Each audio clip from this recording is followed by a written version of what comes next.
الحمد لله نحمده ونستعينه ونستغفره ونؤمن به ونتوكل عليه ونعوذ بالله من شرور أنفسنا ومن سيئات أعمالنا من يهده الله فلا مضل له ومن يضلله فلا هادي له ونشهد أن لا إله إلا الله وحده لا شريك له ونشهد أن سيدنا ومولانا محمدا عبده ورسوله صلى الله عليه وعلى آله وأصحابه أجمعين أما بعد قال الله تبارك وتعالى أعوذ بالله من الشيطان الرجيم بسم الله الرحمن الرحيم سبحان الذي أسرى بعبده ليلا من المسجد الحرام إلى المسجد الأقصى الذي باركنا حوله لنريه من آياتنا إنه هو السميع البصير صدق الله العظيم قال النبي صلى الله عليه وسلم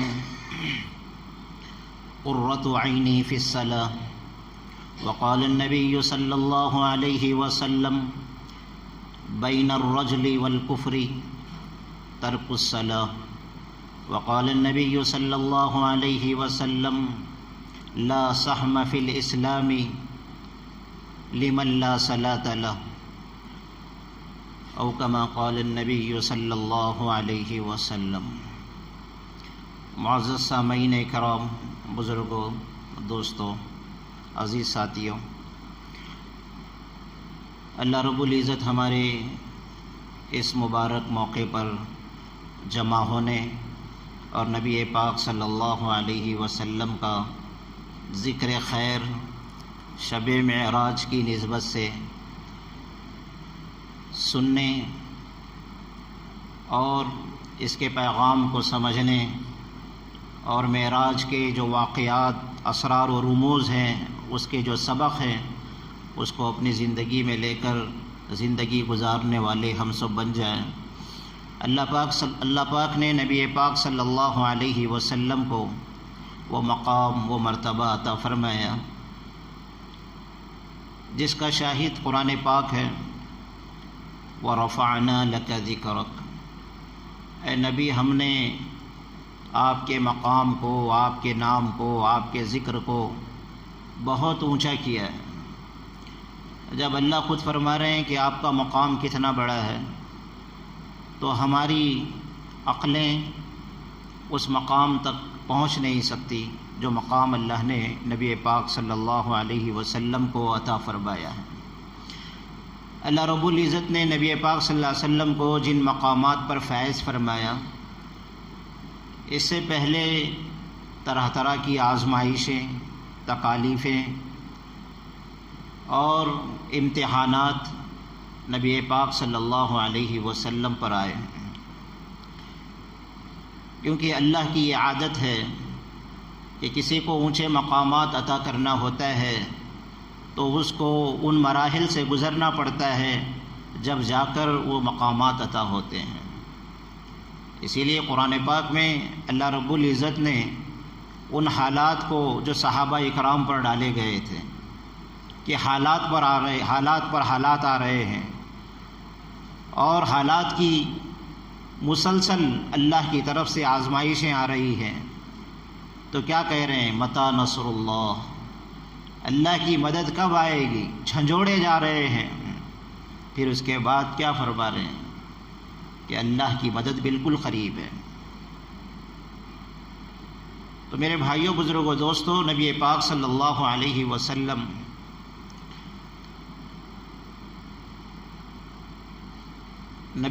صلی اللہ علیہ وسلم جب دنیا میں تشریف لائے اور آپ صلی اللہ علیہ وسلم کی جب 40 سال کی عمر ہوئی تو اللہ تعالیٰ نے نبوت کے بڑے مقام پر سرفراز فرمایا۔ حالانکہ نبی تو آپ اس وقت بھی تھے کہ بعض روایت میں آتا ہے کنت نبیا وآدم بین الماء والطین، کہ اللہ نے مجھے اس وقت نبی بنایا ہے جبکہ آدم علیہ السلام مٹی اور گارے کے درمیان تھے، دنیا میں تشریف نہیں لائے، لیکن مقام دنیا میں آنے سے پہلے بتایا گیا۔ میں اس وقت بھی نبی ہوں جبکہ آدم علیہ السلام کو بھی بنایا نہیں گیا۔ تو اس سے معلوم ہوا کہ آپ صلی اللہ علیہ وسلم کی محمد ابن عبداللہ کی رونمائی 12 ربیع الاول کو ہوئی، اور 40 سال بعد رسول اللہ صلی اللہ علیہ وسلم کی جلوہ نمائی ہوئی۔ اس کے بعد آپ صلی اللہ علیہ وسلم کو جب نبوت ملی 40 سال کی عمر میں، تو آپ نے اس وحدانیت کے پیغام کو اس مکہ کے صحرا میں جہاں پر 360 بتوں کی عبادت کی جاتی ہے، ہر لمحے کا ہر کام کا الگ الگ خدا ہے، رات کا خدا الگ، دن کا خدا الگ، پانی کا دینے والا خدا الگ، اولاد کا دینے والا خدا الگ۔ کعبۃ اللہ کے اندر 360 بت رکھے ہوئے ہیں، اور آپ صلی اللہ علیہ وسلم ایک اکیلے اللہ سے ہونے کی دعوت دے رہے ہیں۔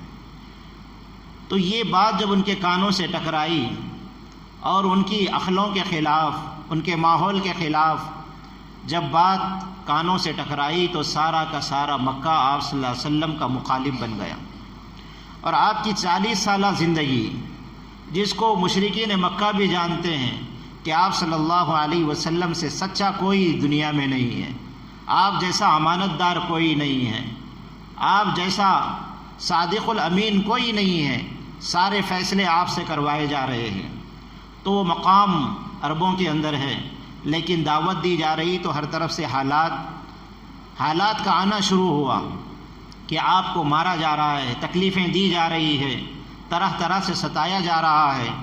جہاں پر آپ کو صادق الامین کہا جاتا تھا، آپ کو کاذب کہا جا رہا ہے، جھوٹا بولا جا رہا ہے، پاگل اور مجنوں کہا جا رہا ہے۔ ان حالات میں آپ صلی اللہ علیہ وسلم کی ایمان کی دعوت دے رہے ہیں، ایک اکیلے اللہ کی دعوت دے رہے ہیں، یا ایھا الناس قولوا لا الہ الا اللہ تفلحوا، کہ تم ایک اکیلے اللہ کو مان لو، وہی اولاد کا دینے والا، وہی بارش کا برسانے والا، وہی تم کو روزی کا دینے والا، نفع اور نقصان کا کوئی مالک ہے تو وہ اللہ ہے۔ ایک اکیلے اللہ کی ذات پر یقین رکھ لو، تم کامیاب ہو جاؤ۔ ساری دنیا مخالف ہے۔ ان حالات میں اللہ کا نبی صلی اللہ علیہ وسلم ایک اکیلے اللہ کی دعوت، اپنوں نے، غیروں نے، سارا مکہ، کوئی آپ کا ساتھ نہیں۔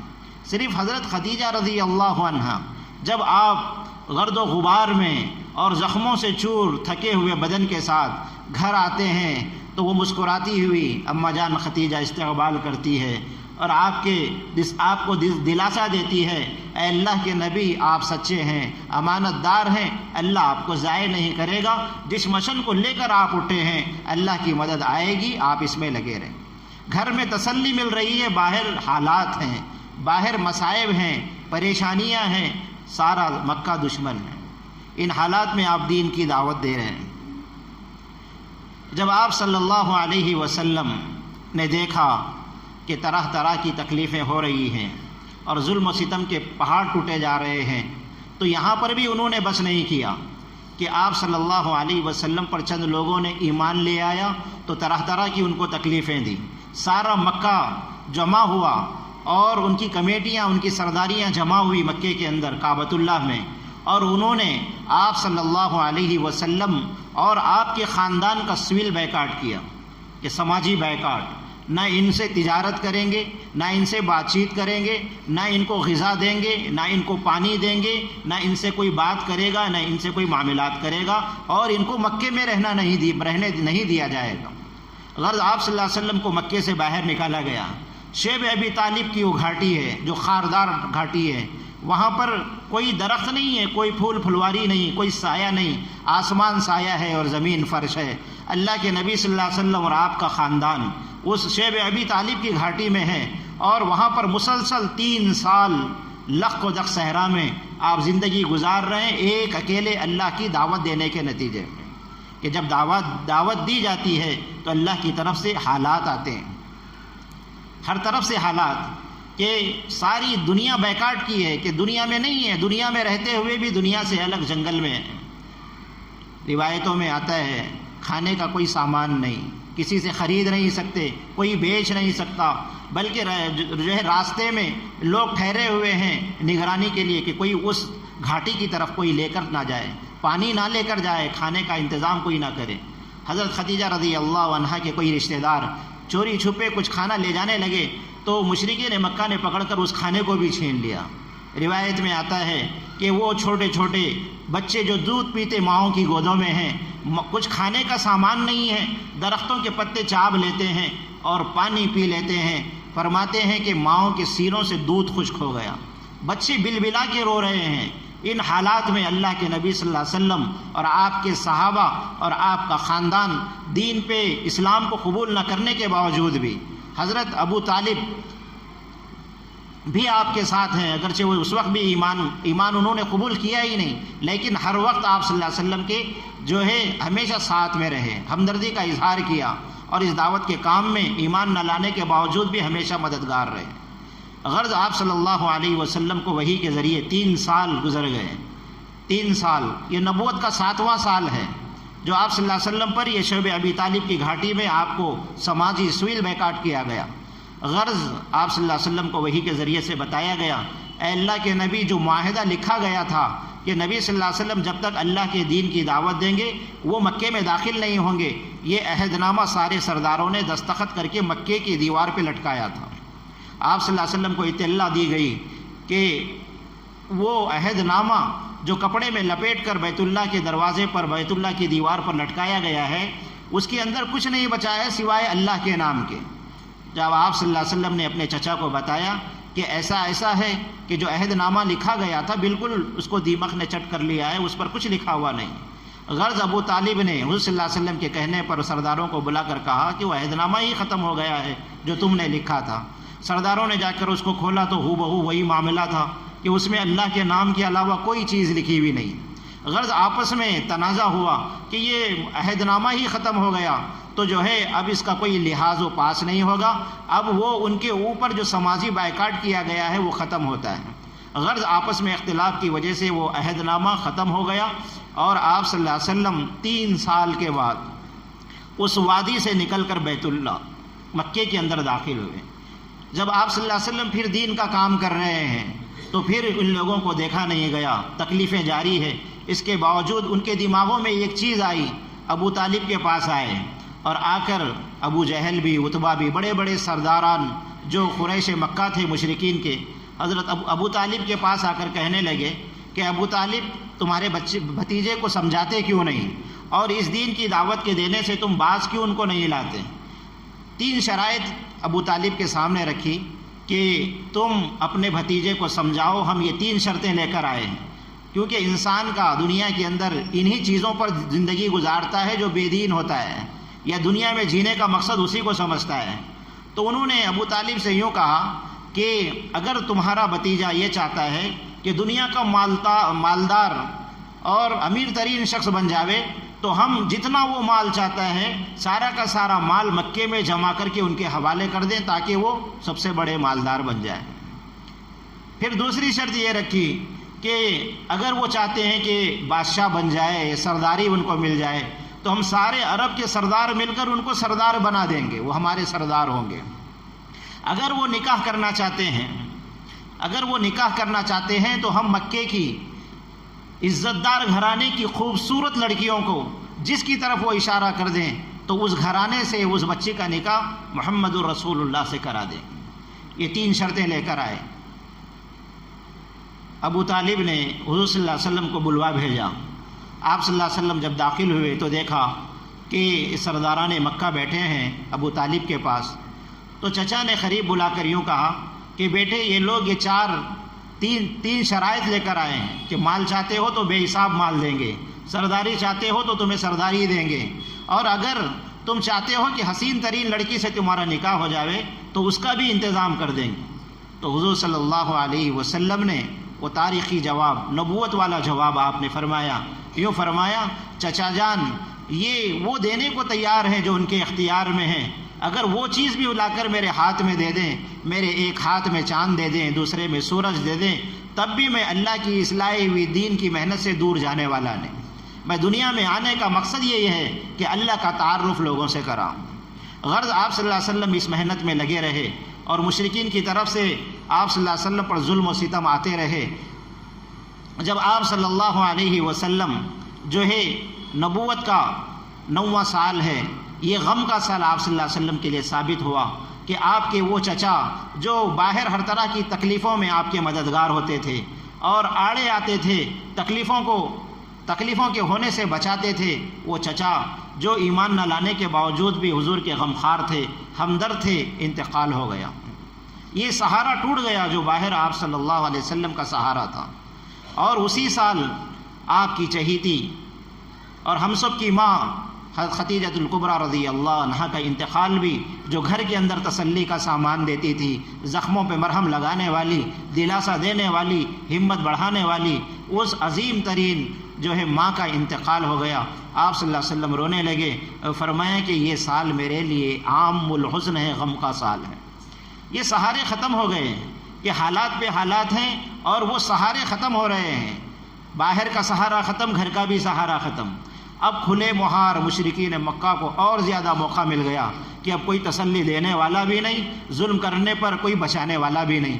بے حساب آپ صلی اللہ علیہ وسلم پر غم کے پہاڑ ٹوٹے گئے۔ آپ زبان حال سے فرماتے ہیں جتنا سارے نبیوں میں مجھے ستایا گیا اتنا کسی نبی کو نہیں ستایا گیا، جتنا مجھے ڈرایا گیا اتنا کسی نبی کو نہیں ڈرایا گیا۔ غرض آپ صلی اللہ علیہ وسلم اپنی قوم سے بیزار ہو گئے، اپنوں سے، رشتہ داروں سے، پڑوسیوں سے، سب نے آپ صلی اللہ علیہ وسلم کو ستایا، مجنون کہا، آپ کو پتھر مارے۔ تو آپ صلی اللہ علیہ وسلم نے سوچا اپنے تو ایسے نکلے، چلو غیروں کے پاس جا کر دین کی دعوت دیتا ہوں۔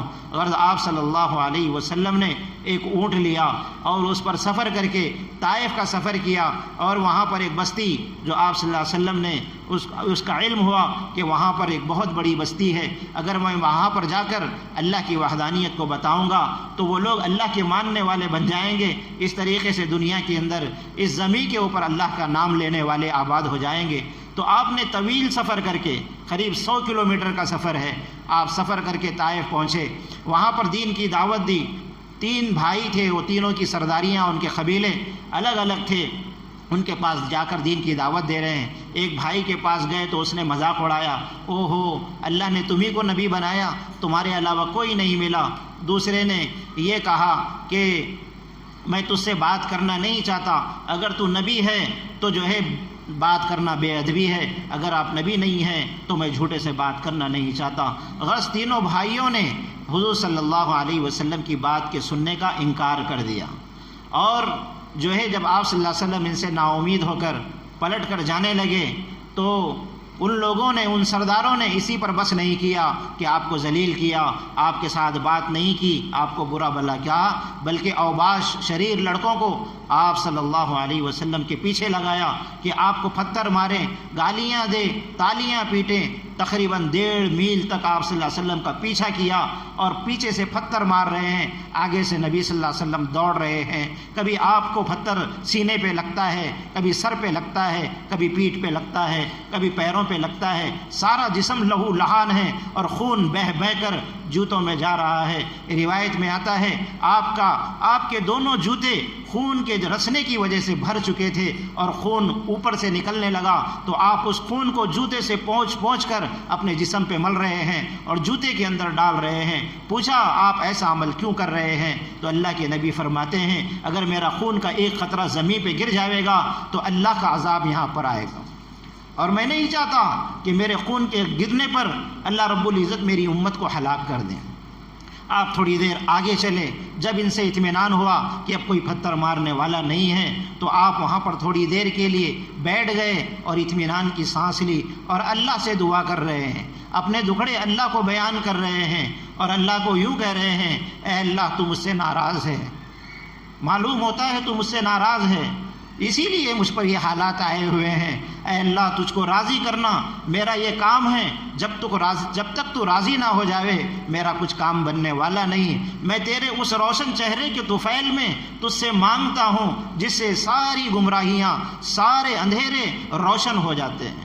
اللہ کے نبی صلی اللہ علیہ وسلم کی اس عاجزانہ اور ایسی تڑپ والی دعا پر اللہ بھی جلال میں آ گئے، فرشتوں کو آسمان سے بھیج رہے ہیں۔ جبرائیل علیہ السلام دو فرشتوں کو لے کر آئے اور کہا کہ اللہ کے نبی یہ آپ کے اوپر غم کے پہاڑ ٹوٹے ہیں اور اللہ رب العزت اس قوم سے بڑے ناراض ہیں، اور عذاب کا فیصلہ کیا ہے، ان فرشتوں کو آپ حکم دے دیں تو یہ پھونک کے ذریعے ان کو ہلاک کر دیں، چیخ کے ذریعے ہلاک کر دیں، یا دونوں پہاڑوں کو ملا دیں آپس میں تو یہ اس کے اندر پس کر ختم ہو جاویں۔ قربان جائیے اس نبی پر جو زخم کھا کر بھی اس امت کو دعائیں دی ہے۔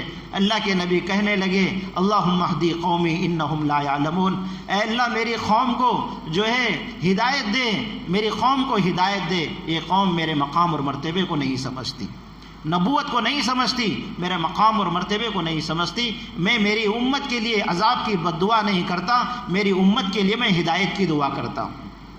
غرض آپ صلی اللہ علیہ وسلم وہاں طائف سے سفر کر کے زخموں سے چور ہیں، ہر طرف سے ستائے گئے ہیں، مکے سے چلے ہیں تکلیفوں میں، اور طائف کے میدانوں میں جا کر آپ صلی اللہ علیہ وسلم نے پتھر کھائے ہیں، ہر طرف سے دل ٹوٹا ہوا ہے، کہیں پر کوئی آپ کو دلاسا دینے والا نہیں، ایسا غم ہر طرف سے چھایا ہوا ہے، اور سارے سہارے ختم ہو چکے ہیں۔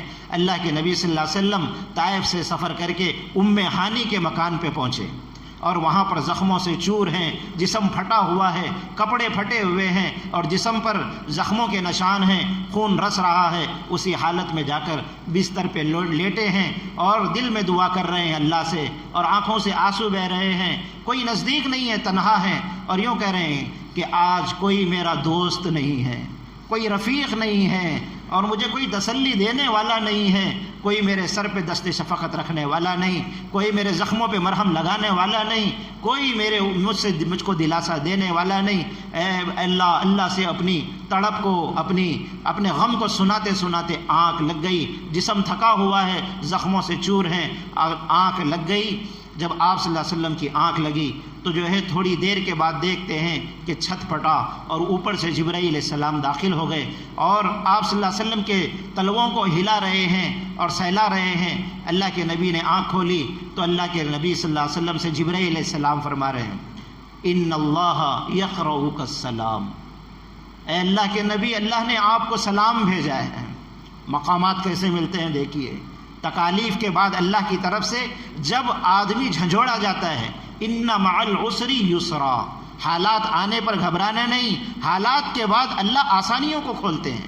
اللہ کی یہ عادت ہے، جب بھی مسلمانوں پہ حالات آتے ہیں اس کے بعد اللہ آسانیوں کو کھولتے ہیں۔ ہر تنگی کے بعد وسعت ہے، ہر تنگی کے بعد، ہر پریشانی کے بعد راحت ہے۔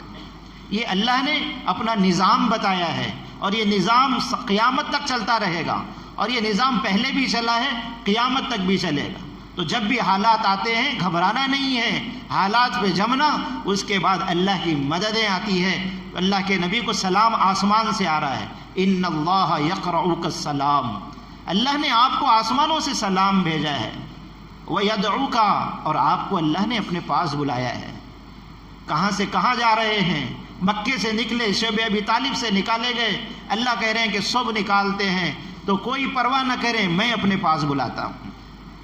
غرض جب آپ صلی اللہ علیہ وسلم کو جبرائیل علیہ السلام نے اللہ کا سلام سنوایا اور کہا کہ اللہ نے آپ کو بلایا ہے، آپ کو یاد کیا ہے، اور آگے کا لفظ کتنی محبت کا، جبرائیل علیہ السلام نے فرمایا ان اللہ یشتاق الیک، اللہ آپ سے ملنے کے لیے بے چین ہے۔ کون بے چین ہوتا ہے؟ جس سے زیادہ محبت ہوتی ہے، تڑپ ہوتی ہے کہ کئی سال کے بعد بیٹا باہر ملک سے گھر آ رہا ہے، ماں کی نگاہیں دروازے پہ ٹک ٹکی بندھی ہوئی ہوتی ہے، ایئرپورٹ پر جا کر نگاہیں بھیڑ میں بیٹے کو تلاش کرتی ہے، کیوں محبت ہے۔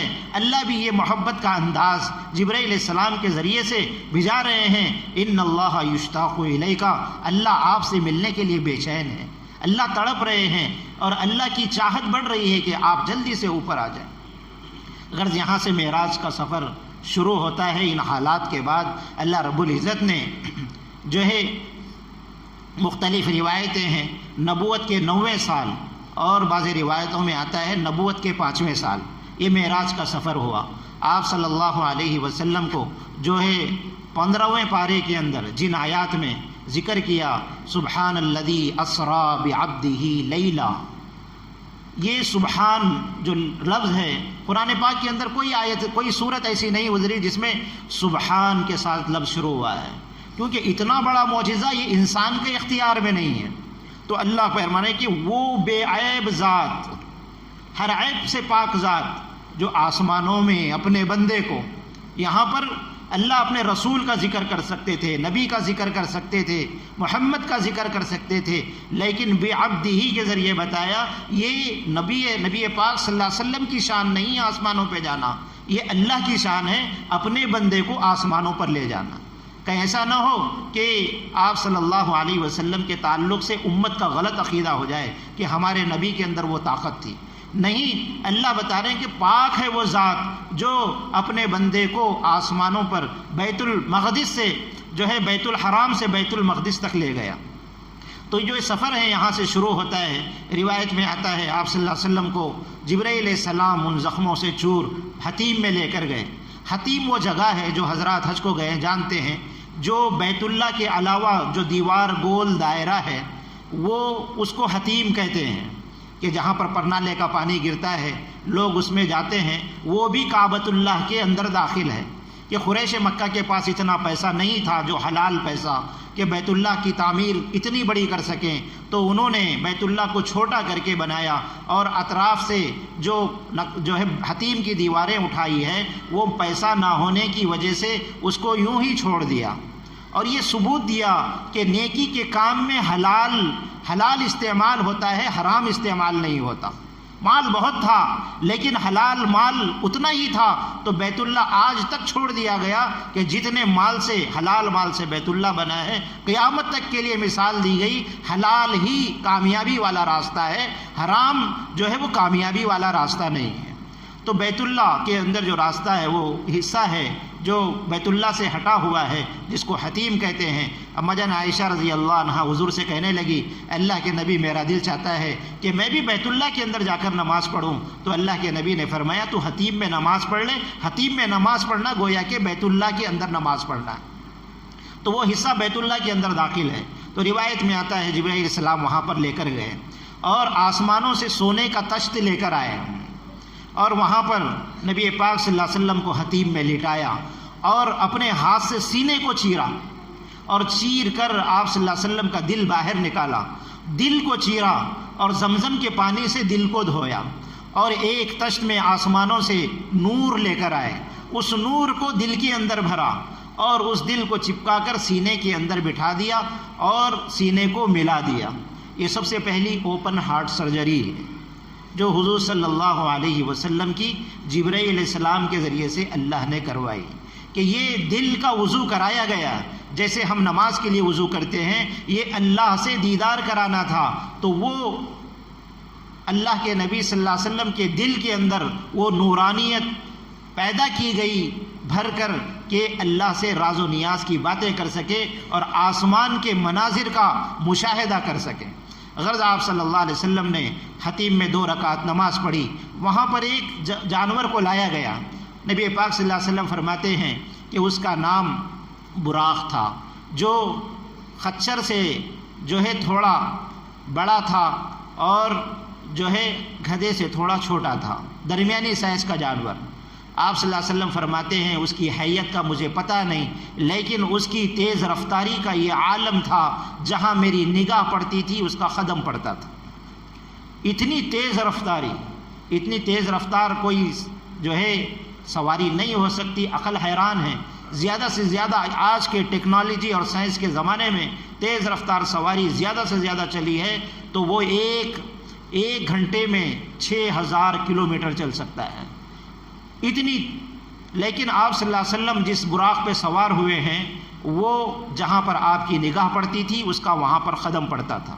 غرض آپ صلی اللہ علیہ وسلم وہاں سے مسجد حرام سے بیت المقدس کا سفر کر رہے ہیں، اور وہاں پر آپ صلی اللہ علیہ وسلم فلسطین جا رہے ہیں، تو راستے میں چند مقامات پر آپ کو اتارا گیا، کہا کہ یہ آپ کے باپ حضرت آدم علیہ السلام کی جائے پیدائش ہے۔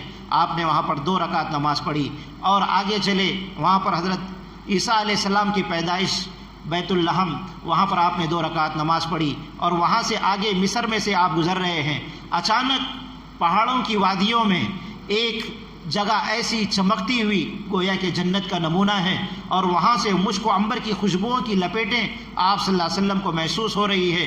پوچھا جبرائیل علیہ السلام سے، اے جبرائیل کیا ہے یہ وادی کے اندر کہ وادی چمک رہی ہے اور یہاں کی خوشبوئیں لپیٹیں یہاں سے نکل رہی ہے؟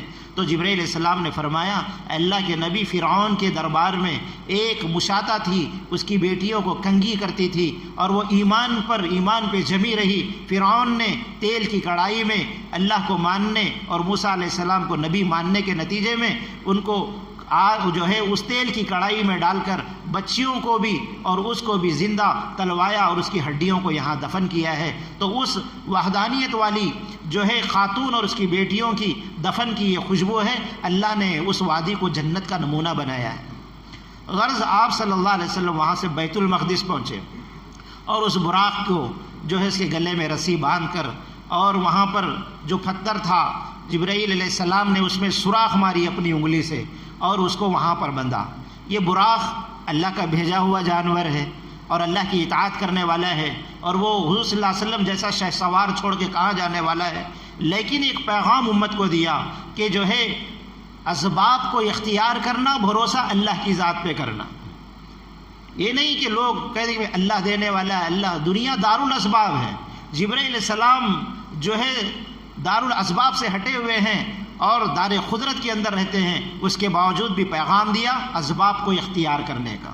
اللہ کے نبی صلی اللہ علیہ وسلم کی خدمت میں ایک صحابی آئے اور ملاقات کے لیے کی، حضور صلی اللہ علیہ وسلم نے سفر کا حال پوچھا، کیسے آئے، کیسے آنا ہوا، ضیافت کی۔ پوچھا اونٹ کے اوپر بیٹھ کر آیا ہوں۔ کہا اونٹ کہاں ہے؟ کہا باہر چھوڑا ہوں۔ یہ باندھا یا نہیں باندھا؟ تو انہوں نے کہا نہیں باندھا، اللہ کے بھروسے پہ چھوڑا ہوں۔ اللہ کے نبی نے فرمایا باندھتے اور اللہ کے بھروسے پر چھوڑتے۔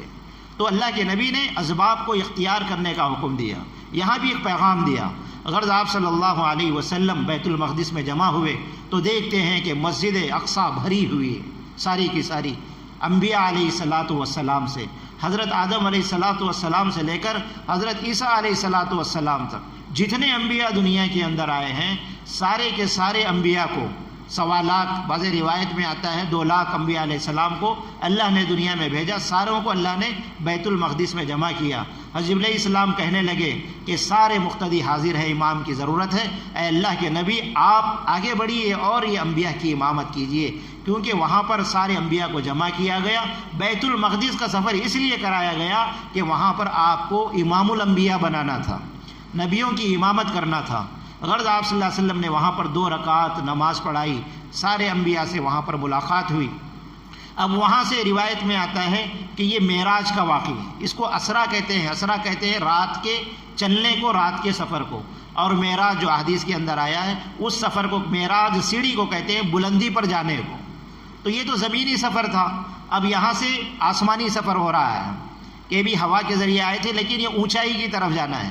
فرماتے ہیں اس کے بعد ایسا سوار لایا گیا جو بلندی کی طرف، جیسے راکٹ جاتا ہے، لفٹ جاتی ہے، رف اس کا نام حدیث میں آتا ہے، کہ وہ جانور کو لایا گیا، اس پر بیٹھ کر آپ صلی اللہ علیہ وسلم آسمانوں کی طرف جبرائیل علیہ السلام کے ساتھ چلے ہیں۔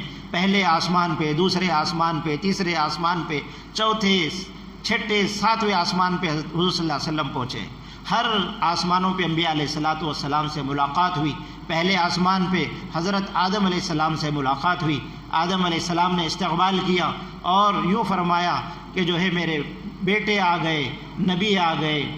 دوسرے آسمان پہ گئے تو وہاں پر دوسرے انبیاء علیہ السلام سے، یوسف علیہ السلام اور عیسیٰ علیہ السلام سے ملاقات ہوئی، تو کہا بھائی آ گئے، نبی آ گئے۔ اس کے اوپر گئے دوسرے انبیاء سے، اس کے اوپر موسیٰ علیہ السلام پر جو ہے موسیٰ علیہ السلام سے ملاقات ہوئی۔ ہر آسمان پہ مختلف انبیاء سے ملاقاتیں ہوتی رہی۔ 7ویں آسمان پہ بیت المعمور ہے، جو کعبہ زمین کے اوپر ہے، آسمانوں کے اوپر بھی کعبہ ہے، جس کا فرشتے طواف کرتے ہیں۔ روایت میں آتا ہے کہ ایک لمحہ بھی طواف سے بیت المعمور خالی نہیں، جیسے بیت اللہ خالی نہیں ہے۔ بعض مقامات ایسے ہوئے ہیں بیت اللہ کے بھی کہ پانی، بارش کا بہت زیادہ زور ہوا تو جو ہے پورا بیت اللہ ڈوب گیا تھا، تو جو ہے تیرنے والوں نے تیر کر بھی طواف کیا۔ تو بعض موقع پر شاید دنیا کا رکا ہو، لیکن بیت المعمور وہ ہے جس کا فرشتے ہر لمحے طواف کرتے ہیں۔ پھر روایت میں آتا ہے جو فرشتہ طواف کرتا ہے ایک مرتبہ، ایک چکر لگاتا ہے، طواف 7 چکروں کا نام ہے، لیکن ایک چکر فرشتہ لگاتا ہے، پھر قیامت تک اس کی باری دوسری مرتبہ نہیں آتی۔ اتنے فرشتوں کو اللہ رب العزت نے بنایا ہے۔ وہاں پر دیکھا کہ ایک بزرگ شخص ہیں جن کی داڑھی سفید ہے، بیت المعمور کی دیوار سے سہارا لگائے ہوئے بیٹھے ہیں۔ وہ حضور صلی اللہ علیہ وسلم نے ان کو دیکھا، وہ حضرت ابراہیم علیہ السلام وہاں پر گئے، جا کر وہ بیٹھے ہوئے تھے، وہاں پر قریب گئے۔ ہر آسمان پر استقبال کھڑ کر کیا جا رہا ہے، اور یہاں پر ابراہیم علیہ السلام بیٹھے ہوئے ہیں۔ اللہ کے نبی صلی اللہ علیہ وسلم گئے اور سلام کیا۔ حضرت ابراہیم علیہ السلام نے گلے سے لگایا، پیشانی پہ بوسہ لیا، کہا میرا بیٹا آ گیا، میرا نبی آ گیا، اور بوسہ لے کر فرمایا۔ تو یہاں پر علماء اکرام نے لکھا ہے کہ چاہے باپ کتنے ہی بڑے مقام پر کیوں نہ جائے، نبوت کے منافی نہیں ہے پہلا سلام کرنا۔ یہ حضرت حضرت ابراہیم علیہ السلام حضور صلی اللہ علیہ وسلم کے والد ہوتے ہیں، تو جو ہے باپ کا رشتہ بتایا گیا کہ بیٹا کتنے بڑے مقامات پر کیوں نہ ہو، لیکن باپ کا احترام کرنا اس کی ذمہ داری ہے، اس کے مقام اور منصب کے منافی نہیں ہے۔ کہ حضور صلی اللہ علیہ وسلم تمام انبیاء سے افضل ہونے کے باوجود پیغام دیا کہ میں انبیاء نبیوں کا امام ہو کر بھی اپنے باپ کے لیے میں سلام کرنے اور ان تک پہنچنے میں عار محسوس نہیں کر سکتا۔ تو ہر بیٹے کو جو ہے اپنے باپ کا مقام یاد رکھنا چاہیے۔ تو ایک میسج، ایک پیغام، ایک درس آپ صلی اللہ علیہ وسلم نے اس عمل کے ذریعے دیا۔ تو آپ صلی اللہ علیہ وسلم سے ابراہیم علیہ السلام نے ہم سب کے لیے ایک درخواست کی کہ اللہ کے نبی سے فرما رہے ہیں کہ اے نبی، آپ کی امت سے ابراہیم کا سلام کہنا۔ کتنی خوش نصیب ہے یہ امت، ہم سب، کہ ابراہیم علیہ السلام معراج میں اللہ کے نبی کی امت کو سلام بھیجیں۔ کتنی محبت ہے۔ تو اس لیے علماء نے لکھا ہے جب یہ حدیث تم پر پہنچے تو تمہارے لیے ضروری ہے کہ وعلیکم السلام سننے والے بولنا چاہیے، تاکہ ابراہیم علیہ السلام کے سلام کا جواب دینا یہ ہماری ذمہ داری ہے، تو ہم کو بھی وعلیکم السلام کہنا چاہیے۔ تو اللہ کے نبی صلی اللہ علیہ وسلم کو حضرت ابراہیم علیہ السلام نے ان کی امت کو سلام کہلوایا، اور یوں فرمایا کہ دیکھو اپنی امت سے کہنا جنت کی زمین بڑی زرخیز ہے، اور نیکیاں کرو، یہاں پر بہت کچھ پاؤ گے۔ نیکیوں کی تاکید بھی دی اور سلام کرنے کا بھی آپ صلی اللہ علیہ وسلم کو پیغام دیا۔ غرض آپ صلی اللہ علیہ وسلم نے وہاں سے ملاقات کر کے جو ہے 7 آسمانوں کے اوپر سدرۃ المنتہا ہے، جو امام جو ہے ہمارے حافظ صاحب نے قرآن پاک کی جو ہے نماز کے اندر تلاوت کی، سورہ نجم کے اندر یہ جو ہے 7 آسمانوں کے مناظر کو اس کے اندر کھینچا گیا ہے کہ اللہ کے نبی صلی اللہ علیہ وسلم نے وہاں پر جا کر کن کن چیزوں کو دیکھا، اللہ سے کیا راز و نیاز کی ملاقاتیں ہوئی، سدرۃ المنتہا کو دیکھا، جنت المأویٰ کو دیکھا، کن کن چیزوں کو دیکھا، وہ عالم برزخ کے ساری چیزوں کو سورہ نجم کے اندر بیان کیا گیا ہے۔ اور بیت اللہ سے بیت المقدس کے سفر کو جو ہے 15ویں پارے سورہ اسرا میں بیان کیا گیا ہے۔ تو آپ صلی اللہ علیہ وسلم نے جو ہے وہاں پر 7 آسمانوں میں اوپر پہنچنے کے بعد سدرۃ المنتہا، وہ بیری کا درخت ہے جس کے ہر پتے پہ فرشتہ بیٹھا ہوا ہے اور اللہ کی تسبیح کے اندر مگن ہے، جس کی جڑ 7ویں آسمان میں ہے اور 6 آسمان میں ہے، اور اس کا جو درخت کا جو آخری ٹہنی ہے وہ 7ویں آسمانوں میں ہے۔ اتنا بڑا درخت ہے، اور جتنے بھی اعمال دنیا سے جاتے ہیں وہ سدرۃ المنتہا پہ رک جاتے ہیں، اور اللہ کے جتنے بھی فیصلے ہیں وہ سدرۃ المنتہا پہ آتے ہیں، وہیں سے نیچے زمین پہ آتے ہیں۔ تو گویا کہ یہ عالم دنیا اور عالم آخرت کا یہ سنگم ہے، یہیں سے اللہ رب العزت کے فیصلے اترتے ہیں۔ تو آپ صلی اللہ علیہ وسلم نے وہاں پر پہنچ کر کہ جو قرآن پاک کی آیت ہے اندہا جنت المأویٰ، تو اسی سے معلوم ہوتا ہے جنت 7 آسمانوں کے اوپر ہے، اور وہاں پر اللہ کا عرش کا سایہ جس جنت پہ پڑتا ہے وہ جنت الفردوس ہے۔ اللہ کے نبی صلی اللہ علیہ وسلم نے جنت کے مناظر بھی دیکھے، جہنم کے مناظر بھی دیکھے۔ جنت میں آپ صلی اللہ علیہ وسلم نے دیکھا کہ ایک چشمے پہ ایک حور ہے، ایک خوبصورت لڑکی ہے جو وہاں پر بیٹھی ہوئی پانی پی رہی ہے۔ تو اللہ کے نبی نے پوچھا بیٹی تو کون ہے؟ تو کہنے لگی میں آپ کی امتی حضرت عمر رضی اللہ عنہ کی شریک حیات ہوں، کہ اللہ نے میرا نکاح ان سے کیا ہے، میں ان کے انتظار میں ہوں۔ فرماتے ہیں آپ صلی اللہ علیہ وسلم نے اتنی خوبصورت حسین ترین لڑکی میں نے کبھی نہیں دیکھی۔ پھر آپ صلی اللہ علیہ وسلم نے وہاں پر جنت کے مناظر دیکھے، جنت کے اندر آپ صلی اللہ علیہ وسلم نے موتی کے محل دیکھے، اور وہاں پر آپ چلتے ہیں تو دیکھا کہ وہاں پر درخت کچھ پودے لگے ہوئے ہیں، اور وہاں پر کھیتی باڑی کھیتی ہے، اور لوگ اس کے پھل کو کاٹ رہے ہیں، پھل کاٹتے ہیں پھر پھل لگتے ہیں، پھر پھل کاٹتے ہیں پھر پھل لگتے ہیں۔ پوچھا جبرائیل یہ کیا ماجرا ہے؟ تو جبرائیل علیہ الصلاۃ والسلام نے فرمایا کہ اللہ کے نبی آپ کے امت کے لوگوں کے اعمال ہیں جو اخلاص سے کرتے ہیں، ایک عمل کریں گے اللہ ان کا اجر بڑا چڑھا کر دیتے ہیں، 700 گنا 7 لاکھ گنا۔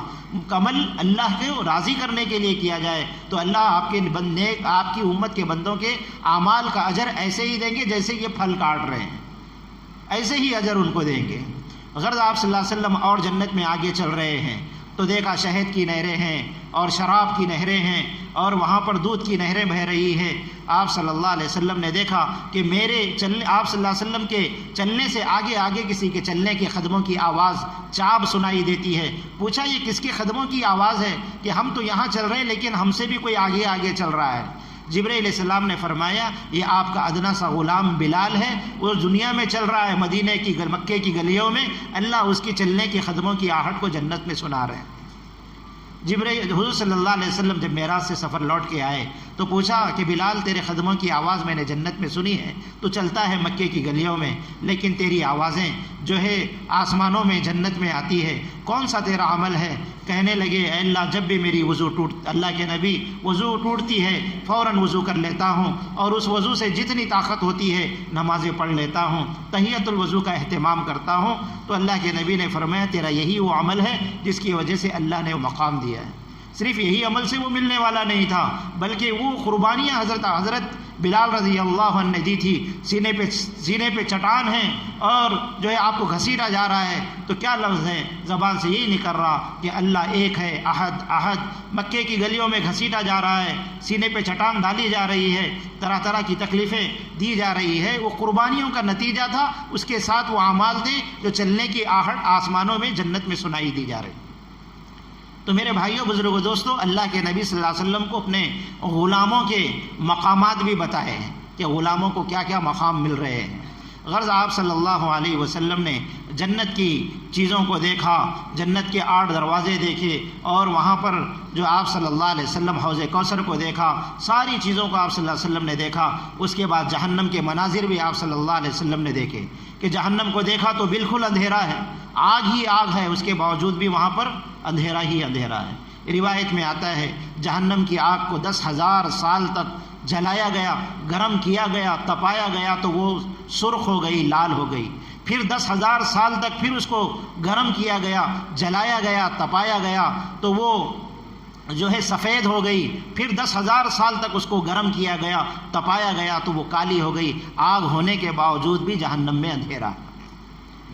پھر آپ صلی اللہ علیہ وسلم نے جہنم کے مناظر بھی دیکھے، ایک ایک عذاب کا مشاہدہ کیا کہ کس جرم میں کیا سزا مل رہی ہے۔ ساری چیزوں کو آپ صلی اللہ علیہ وسلم نے دیکھا، کس بہت سے مناظر کو آپ صلی اللہ علیہ وسلم نے دیکھا۔ کتابوں میں علماء نے بیان کیا ہے کہ کیا کیا مناظر تھے اور کیا کیا جرم میں کیا کیا سزائیں دی گئی۔ آپ صلی اللہ علیہ وسلم نے دیکھا کہ ایک آدمی کے اوپر ایک فرشتہ بڑی سی چٹان لا کر اس کے پیشانی پہ ڈالتا ہے اور اس کا سر بالکل خیمہ خیمہ ہو جاتا ہے، پھر وہ پتھر دور جا کر گرتا ہے، فرشتہ وہ پتھر اٹھا کر لاتا ہے تو پھر وہ سر جیسے کا ویسی ثابت ہو جاتا ہے، پھر لا کر اس کے اوپر پتھر ڈالتا ہے، پھر وہ جو ہے سر بالکل قیمہ قیمہ ہو جاتا ہے۔ پوچھا جبرائیل یہ کس جرم میں سزا مل رہی ہے، اس کا انجام ایسا کیوں ہوا ہے؟ تو جبرائیل علیہ السلام کہنے لگے کہ آپ کی امت کے بے نمازی ہیں کہ اپنا سر اللہ کے دربار میں نہیں جھکاتے تھے، اس کی سزا یہ ملی کہ اس سر کو جو اللہ کے سامنے نہیں جھکا، اس کی سزا یہی ہے کہ اس کے اوپر پتھر ڈالا جائے۔ الجزاء من جنس العمل، جیسا گناہ ہوگا اس کی ویسی سزا ہوگی۔ آپ صلی اللہ علیہ وسلم اور آگے چلے تو دیکھا کہ بہت سے لوگ ہیں جو جہنم کے اندر گھوم رہے ہیں، جن کے پیٹ بڑے بڑے ہیں اور شیشے کی طرح ہیں، اندر کی چیزیں باہر نظر آ رہی ہے، اس میں آگ کی لپیٹیں ہیں اور بڑے بڑے اسدے ہیں جو اندر سے اس کو ڈس رہے ہیں۔ پوچھا جبرائیل یہ کون لوگ ہیں ان کے ساتھ یہ انجام ہو رہا ہے؟ تو اللہ کے نبی سے جبرائیل علیہ السلام نے فرمایا یہ آپ کی امت کے سود خور ہیں۔ آج سود کو آدمی تجارت سمجھ رہا ہے، سود کے ذریعے کاروبار نہیں سمجھ رہا ہے کہ سود کا 1 درہم کھانا ایسا بڑا گناہ ہے کہ اپنی سگی ماں سے 36 مرتبہ زنا کرنا۔ یہ تصور بھی ایک گھناؤنا انسان اپنے ذہن کے اندر نہیں لا سکتا کہ زنا کتنا بڑا گناہ ہے، پھر اپنی ماں کے ساتھ 1 درہم کا کھانا 36 مرتبہ گناہ سے زیادہ۔ اسی لیے حدیث پاک میں آیا ہے، سود کا لکھنے والا، سود کا لینے والا، سود کا دینے والا، سود کے معاملے میں گواہ بننے والا، سارے کے سارے جہنمی، سارے کے سارے جہنمی۔ اور اللہ نے قرآن پاک میں جنگ کا اعلان کیا ہے کہ جو سود کو کھاتے ہیں، میرا جنگ کا اعلان، جو اللہ سے جنگ کرے وہ کامیاب ہو سکتا ہے۔ سود بہت بڑی معاشرے کے اندر بلا ہے۔ سود کا مال انسان کے اصل مال کو بھی کھا جاتا ہے۔ ظاہر میں نظر آ رہا ہے کہ اس سے نفع ہو رہا ہے، لیکن وہ پھنسی کی طرح ہے، وہ زخم کی طرح ہے جو جسم کو گلاتا ہے، خراب کرتا ہے۔ ایک اللہ والے نے بڑی مثال دی کہ ہم غیروں کو دیکھ کر ترقی سود کے اندر سمجھتے ہیں کہ غیر سود کے کاروبار کر کے بڑے بڑے مال کما رہے ہیں، مالدار بن رہے ہیں، امبانی کو، اڈانی کو، کس کو دیکھ رہے ہیں کہ بھئی یہ سود کا تو مال کما رہے ہیں۔ تو علماء نے اس کی مثال یوں دی کہ یہ سود کا کھانے والا خنزیر کی مانند ہے اور حلال کھانے والا بکری کی مانند ہے۔ کہ مثال دی کہ سود کھا کر جو ترقی کر رہا ہے وہ سور کی مثال ہے کہ پیخانے کے اندر پیخانہ خنزیر کھاتا ہے تو اس کی غذا خنزیر کی غذا پیخانے میں اللہ نے رکھی ہے اور وہ کھا کر اس کو صحت مل رہی ہے۔ ایمان والے کی مثال بکری کی طرح ہے۔ بکری گھاس کھاتی ہے، اگر وہ دیکھے کہ خنزیر پیخانہ کھا کر تندرست ہو رہا ہے، میں بھی پیخانہ کھا لوں تو وہ اس کو اس کی صحت نہیں ملے گی، وہ کھا کر وہ مر جائے۔ تو فرمایا اسی طریقے سے ایمان والا جیسے بکری گندگی کھا کر مر جائے گی، ایمان والا سود کھا کر برباد ہو جائے۔ دنیا بھی اس کی برباد ہے، آخرت بھی اس کی برباد ہے، اور جہنم کے اندر دردناک اس کے لیے اللہ نے عذاب تیار کر رکھے ہیں کہ اندر سے ازدہ ڈس رہے ہیں، بچھو ڈس رہے ہیں۔ روایت میں آتا ہے ایک بچھو ایک خچر کے برابر ہوگا، اور ایک بچھو ایک مرتبہ ڈنک مارے گا 40 سال تک اس کی جھنکار اس کو محسوس ہوگی۔ اتنا بڑا عذاب سود کھانے والوں کے۔ آج ہم سود کو کیا سمجھیں؟ سود تجارت ہے، جھوٹ یہ بھی تجارت ہے۔ کیسے کیسے نام دے کر آج مسلمان سود کے اندر پھنسے ہوئے ہیں، جس کی وجہ سے ان کی فیکٹریاں، ان کے مال اور ان کی ساری چیزیں تباہ و برباد ہو گئے۔ جو سود کو چھوڑتا ہے، اللہ کے نبی کا وعدہ ہے اس کی برکتیں نسلوں تک باقی رہے گی۔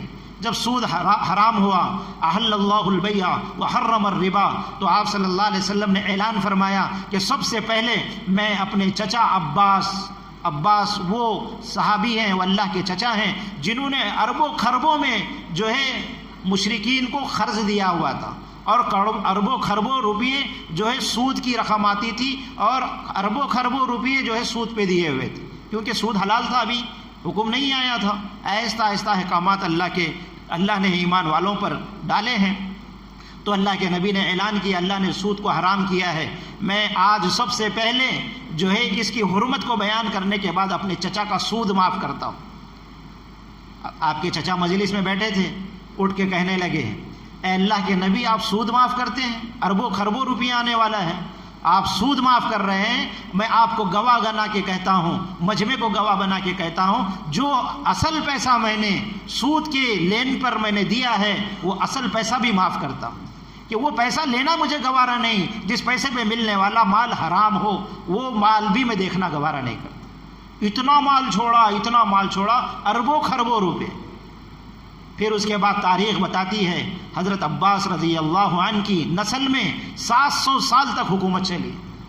سود چھوڑنے کے نتیجے، سود چھوڑنے سے عزتیں نہیں ملتی، مال نہیں ملتا، بلکہ آیا ہوا مال چلا جاتا ہے، اولادیں بھیکاری بن کر لوگوں کے سامنے بھیک مانگنے والی بن جاتی۔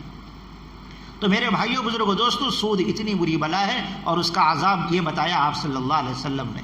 پھر آپ صلی اللہ علیہ وسلم اور آگے چلے تو وہ منظر دیکھا کہ آگ کے تنور میں ننگے مرد ہیں، ننگے عورتیں ہیں، جو آگ ان کو اوپر لاتی ہے، اور وہ کوشش کرتے ہیں کہ اس آگ کی لپیٹ کے ذریعے سے باہر نکل جائیں۔ اچانک وہ آگ ان کو اوپر سے نیچے کھینچتی ہے، وہ ہزاروں میل جا کر جہنم کے اندر گر جاتے ہیں۔ پھر وہ آگ کی لپٹیں پھر اوپر آتی ہیں۔ اللہ کے نبی نے پوچھا، یہ کیا ماجرا ہے؟ یہ عذاب کیوں مل رہا ہے؟ تو اللہ کے نبی سے جبرائیل علیہ السلام نے فرمایا وہ آپ کی امت کی جو ہے زناکار مرد ہیں اور زناکار عورتیں ہیں جو ہے وہ جرم کی یہ سزا ان کو مل رہی ہے۔ اگر آپ صلی اللہ علیہ وسلم نے اسی قسم کا یہی جرم کے نتیجے میں اور ایک جو ہے آپ نے اس عذاب کا نمونہ کا مشاہدہ کیا، فرمایا کہ حلال جہاں پر حلال غذا بھی رکھی ہوئی ہے، حرام غذا بھی رکھی ہوئی ہے، اور سڑا ہوا گوشت ہے وہ حلال پکا ہوا لذیذ گوشت نہیں کھا رہے ہیں، حرام گوشت وہ مرد بھی عورتیں بھی کھا رہی ہیں۔ اللہ کے نبی نے پوچھا یہ اچھا گوشت ہونے کے باوجود حرام کیوں کھا رہی ہیں؟ تو جبرائیل نے کہا یہ آپ کی جو ہے ان کے پاس حلال مرد تھے، حلال عورتیں تھیں، نکاح ہونے کے باوجود بھی وہ دوسروں کے ساتھ اپنے رشتے بنا ہوئے تھے کہ وہ مرد اپنے شوہر ہونے کے باوجود، بیوی ہونے کے باوجود غیروں سے اپنے تعلقات رکھے ہوئے تھے، حلال ان کے پاس موجود تھا پھر بھی گندگی کھانے والے تھے، جس کا نتیجہ ہے کہ اللہ ان کو یہ کھلا رہا ہے۔ غرض آپ صلی اللہ علیہ وسلم نے اور آگے دیکھا تو بالوں سے لٹکی ہوئی عورتیں، پستانوں سے لٹکی ہوئی عورتیں، پوچھا یہ بے پردہ عورتیں ہیں۔ آج ساری دنیا کے اندر حجاب پہ معاملہ چل رہا ہے کہ حجاب عورت کے لیے فرض کا درجہ ہے۔ اللہ نے قرآن پاک میں ذکر کیا ہے کہ جو ہے ان کے لیے پردہ ضروری ہے، من جلابیبہن، قرآن پاک میں اللہ نے بتایا کہ ان کو جو ہے پردہ کرنا ضروری ہے۔ اس آیت کی روشنی میں جو ہے قرآن پاک میں جو اللہ رب العزت فرماتے ہیں کہ ایسا پردہ جو سر سے ڈالا جائے تو بالکل انگوٹھوں تک ہو، ایسا کپڑا، اما جان عائشہ فرماتی ہیں کہ ایسا کپڑا ہم ڈالتے تھے کہ ہمارا جسم کا کوئی روما نظر نہیں آتا تھا، اور سامنے ہم ٹھہر جاتی تھی، کوئی آدمی سامنے سے آتا ہوا ہوتا تو جو ہے ہم جو ہے ٹھہر جاتی، اور اگر کوئی نہیں ہوتا تو راستہ دیکھنے کے لیے تھوڑا سا پردہ ہٹا کر راستے کو دیکھ لیتی اور آگے چلتی تھی۔ ایسا پردہ آج بھی ملکوں کے اندر ہے۔ صومالیہ کا ہمارا سفر ہوا، کینیا کا، کہ پردہ ہونے کے باوجود بھی عورتوں کا یہ مزاج تھا کہ سامنے سے کوئی مرد آ رہا تو وہ چل کے سامنے نہیں آتی، بلکہ وہ اپنے جسم کے سامنے کے حصے کو، چہرے کو دیوار سے چمٹا لیتی تھی کہ ہم نے اپنی آنکھوں سے دیکھا مرد گزرنے کے بعد پھر عورتیں پردے میں ہونے کے باوجود بھی کہیں ہمارے جسم کے نشیب و فراز نظر نہ آئے، دیوار سے چپک کے کھڑی ہو جا رہی۔ جن کے اندر حیا ہوتی ہے میرے جو ہے بزرگوں دوستوں، یہ صفت ان کے اندر پیدا ہو جاتی ہے۔ تو پردہ نہ کرنے والوں کا انجام کیا ہوگا؟ سر کے بالوں سے لٹکایا جا رہا ہے۔ مختلف عذاب کتابوں کے اندر لکھے ہوئے ہیں۔ آپ صلی اللہ علیہ وسلم نے دیکھا کہ ایک آدمی کے اوپر فرشتے بہت بڑا بوجھ ڈال رہے ہیں اور وہ بوجھ اٹھا نہیں پا رہا، زمین پہ دب جا رہا ہے اور اس بوجھ کی وجہ سے زمین کے اندر چلا دھسا جا رہا ہے۔ پوچھا جبرائیل علیہ السلام نے سے کہ یہ عذاب کس جرم میں ہے؟ تو اللہ کے نبی سے کہا گیا یہ آپ کی امت کے خیانت کرنے والے ہیں، کہ ان کے پاس امانتیں رکھی جاتی تھی اور امانتوں میں خیانت کرتے تھے۔ خیانت کا یہ بوجھ ہے جو زمین میں دھسے جا رہے ہیں۔ پھر اللہ کے نبی صلی اللہ علیہ وسلم نے اور عذابوں کو دیکھا کہ جو ہے ایسے لوگ ہیں جسم کے اوپر کوئی کپڑا نہیں، شرمگاہوں پہ چھیتڑے پڑے ہوئے ہیں، جہنم کے انگارے کھا رہے ہیں اور پتھر کھا رہے ہیں، کانٹے کھا رہے ہیں۔ پوچھا یہ کون لوگ ہیں؟ کہا کہ آپ کی امت کے وہ لوگ ہیں جو زکوٰۃ فرض ہونے کے باوجود زکوٰۃ نہیں دیتے تھے۔ اب رمضان کا مہینہ آ رہا، لوگ زکوٰۃ نکالنے کے عادی ہوتے ہیں، اس لیے اپنے ایک ایک روپیے کا مال کا حساب نکال کر زکوٰۃ نکالنا ضروری ہے۔ حدیث پاک میں آتا ہے جو اپنے مال کی زکوٰۃ نہیں نکالتا اللہ اس کے اصل مال کو بھی جو ہے ہلاک کر دیتے ہیں، اس کے مال کو بھی ضائع کر دیتے ہیں، یا اس کے اوپر حالات لاتے ہیں، اور جو زکوٰۃ کو دیتا ہے اللہ اس کے مال کی حفاظت کرتے ہیں۔ غرض آپ صلی اللہ علیہ وسلم نے بے شمار عذابوں کو دیکھا کہ کس جرم میں کیا کیا دیکھا، اور آگے چلے تو آپ صلی اللہ علیہ وسلم نے دیکھا کہ جسم انسانوں کے ہیں لیکن چہرہ خنزیر کا ہے۔ پوچھا یہ کون لوگ ہیں؟ کہا آپ کے امت کے وہ چغلی خور ہیں، وہ شراب پینے والے ہیں، وہ غیبت کرنے والے ہیں، جو ادھر کی ادھر لگا کر آپس میں لڑانے والے ہیں۔ پھر آپ صلی اللہ علیہ وسلم نے دیکھا کہ دو فرشتے ایک آدمی کے دونوں قینچیوں سے جبڑے چیر رہے ہیں، زبان کو کاٹ رہے ہیں۔ پوچھا یہ کون لوگ ہیں؟ کہا آپ کی امت کے وہ واعظ ہیں جو آپس میں امت کو بانٹتے تھے، امت کے اندر نفرتیں پیدا کرتے تھے کہ بھئی وہ ایسا، یہ ایسا، وہ ایسا، آپس میں مسجدوں کے ممبر سے لوگوں کو نفرت کا پیغام دیتے کہ ان کے لیے جو ہے اللہ رب العزت نے ان کے جبڑوں کو، ان کی زبانوں کو کاٹ رہے ہیں۔ اور دیکھا کہ عورتیں ہیں وہ چیخ رہی ہیں اور ان کی زبانوں سے کتوں کی طرح بھونکنے کی آوازیں ہیں۔ پوچھا یہ عورتوں کا کیا ماجرا ہے؟ کہا اپنے شوہروں کی جو ہے بے ادبی کرنے والی، اپنے شوہروں سے زبان درازی کرنے والی، کہ شوہر کی زبان درازی، شوہر کے ساتھ زبان درازی کرتی تھی اور شوہر کو اس کی عزت نہیں کرتی تھی، تو ان کے جرم میں یہ سزا دی گئی ہے۔ اور آپ صلی اللہ علیہ وسلم نے عذاب کو دیکھا کہ جو ہے بعض لوگ وہ ہیں کہ جو ہے جن کے اوپر پہاڑ کا بوجھ ڈالا جا رہا ہے اور وہ چیخ رہے ہیں، پکار رہے ہیں۔ پوچھا یہ کون لوگ ہیں؟ کہا یہ تکبر کرنے والے ہیں، دنیا میں تکبر کرتے تھے، نئی گاڑی آ گئی تکبر چل رہا ہے، اور نیا کپڑا پہن لیے تکبر ہے۔ جو ہے تکبر، اللہ فرماتے ہیں الکبریاء ردائی، ارے تکبر کرنا یہ میری چادر ہے، جو میری چادر کو کھینچتا ہے میں اس کو ذلیل کر دیتا ہوں اور اس کو بے عزت کر دیتا ہوں۔ تکبر ہم کس کریں؟ نطفے سے پیدا ہوئے ہیں، خبر میں جانا ہے، مٹی کیڑے کے جو ہے غذا بننا ہے، تو تکبر کس کام کا؟ ہماری حقیقت کیا ہے؟ تکبر کرنے والے کا انجام بتایا۔ اللہ فرماتے ہیں سب سے زیادہ نفرت مجھے تکبر کرنے والے سے۔ تکبر کرنے والا بالکل میں جو ہے اللہ رب العزت فرما رہے ہیں کہ یہ میری صفت ہے، اور جو میری صفت کے اندر میری صفت کو اختیار کرے گا میں جو ہے اس کو مزہ چکھاؤں۔ تو اللہ رب العزت نے یہ عذابات جو ہے قرآن حدیث پاک میں مختلف عذابات اور بھی بہت سے عذابات جو ہے وارد ہوئے ہیں کہ یہ جرم میں یہ سزا، سود کا یہ انجام ہے، چوری کا یہ انجام ہے، شراب پینے کا یہ انجام ہے، جو ہے تکلیف دینے والوں کا یہ انجام ہے، گالیاں دینے والوں کا یہ انجام ہے۔ آپ صلی اللہ علیہ وسلم نے دیکھا خاردار کانٹے ہیں جو کھا رہے ہیں، چاب رہے ہیں۔ پوچھا یہ کون لوگ ہیں؟ کہا یہ راستے میں بیٹھتے تھے، جانے والوں کا مذاق اڑاتے تھے، دل لگی کرتے تھے، دلوں میں نشتر لگاتے تھے۔ اللہ نے جو ہے اس طریقے سے ان کے زبان میں کانٹے چبو کر جو ہے اس جرم کی سزا دی۔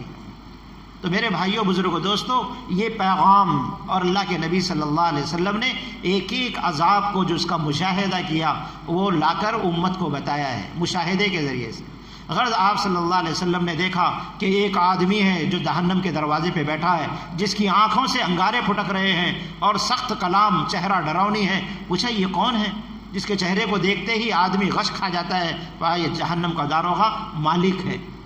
اور ایک شخص کو دیکھا جو جنت کے دروازے پہ ہے، کہا ہنستا ہوا چہرہ، مسکراتا ہوا چہرہ، کہ آدمی کی جو ہے کیفیت یہ ہو کہ اس سے جا کر ملاقات کر لے۔ پوچھا یہ کون ہے؟ کہا یہ جنت کے داروغہ رضوان ہے۔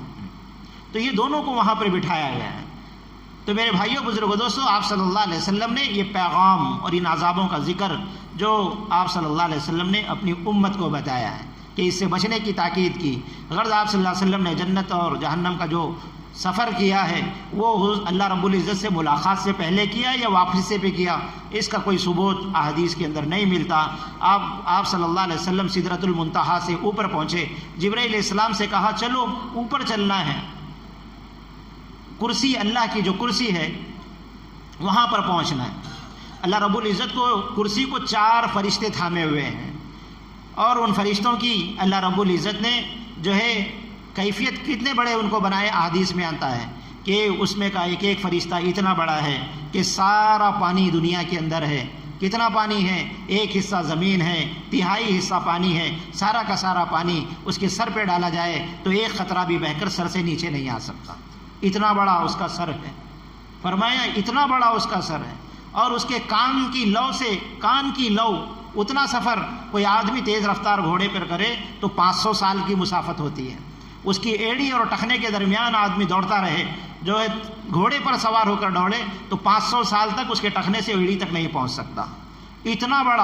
اتنا بڑے فرشتے، 4 فرشتے اللہ کی عرش کو تھامے ہوئے ہیں۔ اور جب قیامت کا منظر ہوگا، اللہ جلال میں ہوں گے، لمن الملک اليوم، ارے دنیا میں تم اپنی بڑائی کرتے تھے، اپنے آپ کو سردار سمجھتے تھے، اپنے کو جو ہے کونسلر سمجھتے تھے، MLA سمجھتے تھے، MP سمجھتے تھے، اور ملک کا بڑا نمائندہ سمجھتے تھے۔ لمن الملک اليوم، کہاں ہے دنیا کے بادشاہ؟ بتاؤ آج کس کی بادشاہت؟ جلال میں ہوں گے تو اس وقت 8 فرشتے اللہ کی کرسی کو تھامے ہوئے ہوں گے۔ غرض اللہ رب العزت جب جبرائیل علیہ السلام سے کہیں کہ بھئی اللہ کی ملاقات کو جانا ہے، تو جبرائیل علیہ السلام کہیں گے یہ میری آخری حد ہے، یہاں سے میں بال کے برابر بھی آگے بڑھتا ہوں تو اللہ کی تجلیات سے جل کر راخ ہو جاؤں۔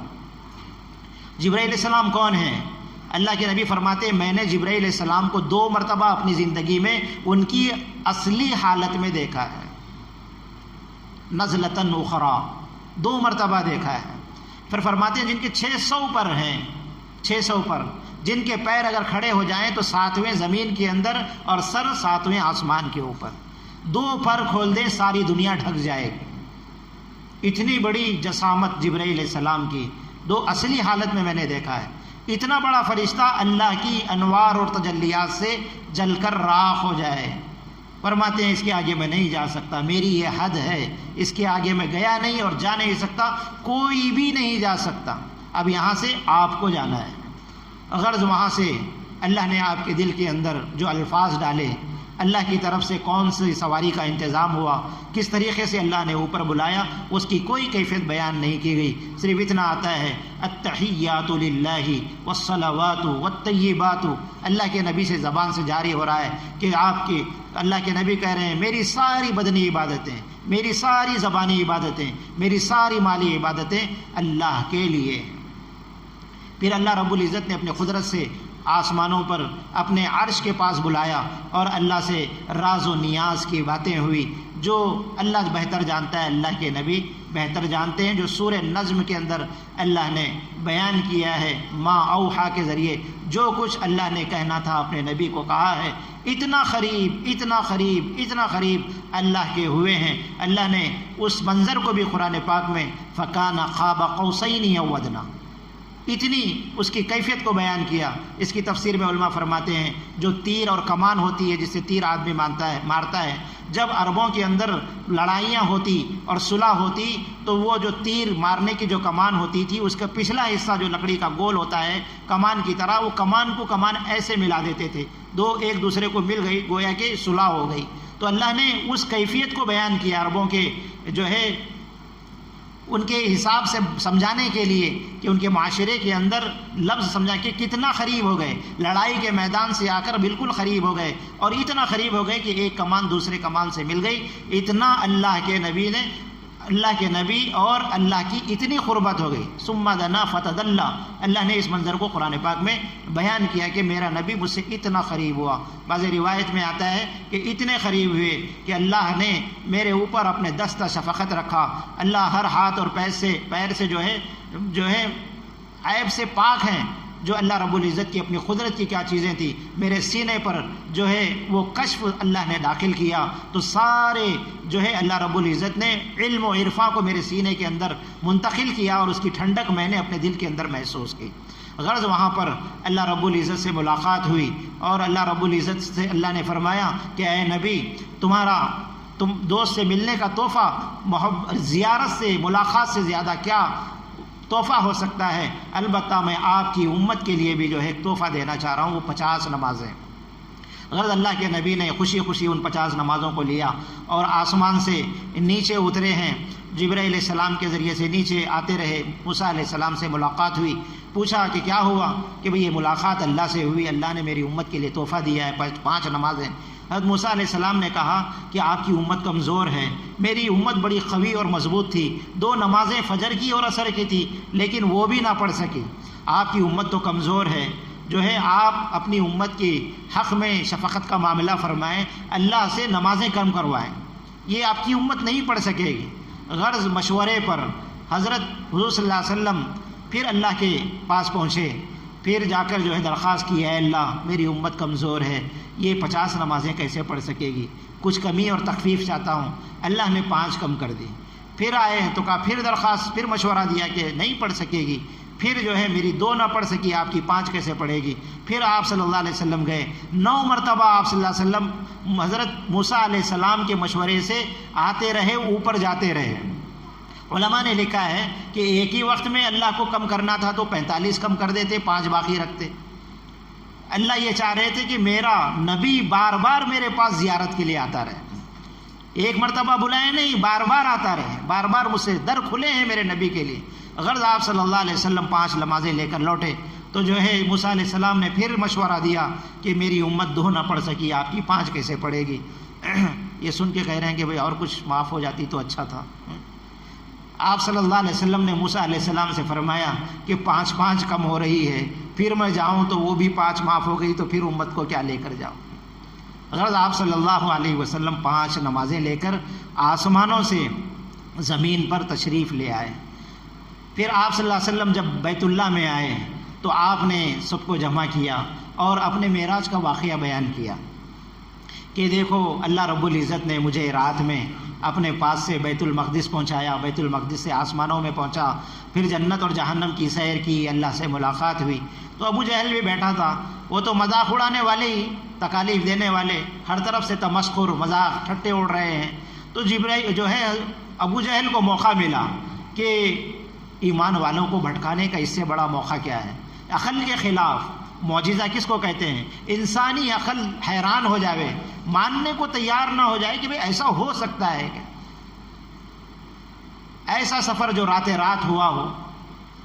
آپ صلی اللہ علیہ وسلم فرما رہے ہیں کہ میں سفر کے لیے پہنچا تو دروازے کی کنڈی کھولا، ہل رہی تھی، اور لوٹ کے آیا تو وہ کنڈی پھر بھی ہل رہی تھی، اور بستر سے جو سو کے اٹھا تھا وہ بستر گرم تھا، اور جو پانی وضو میں نے کیا تھا وہ پانی بہہ رہا تھا۔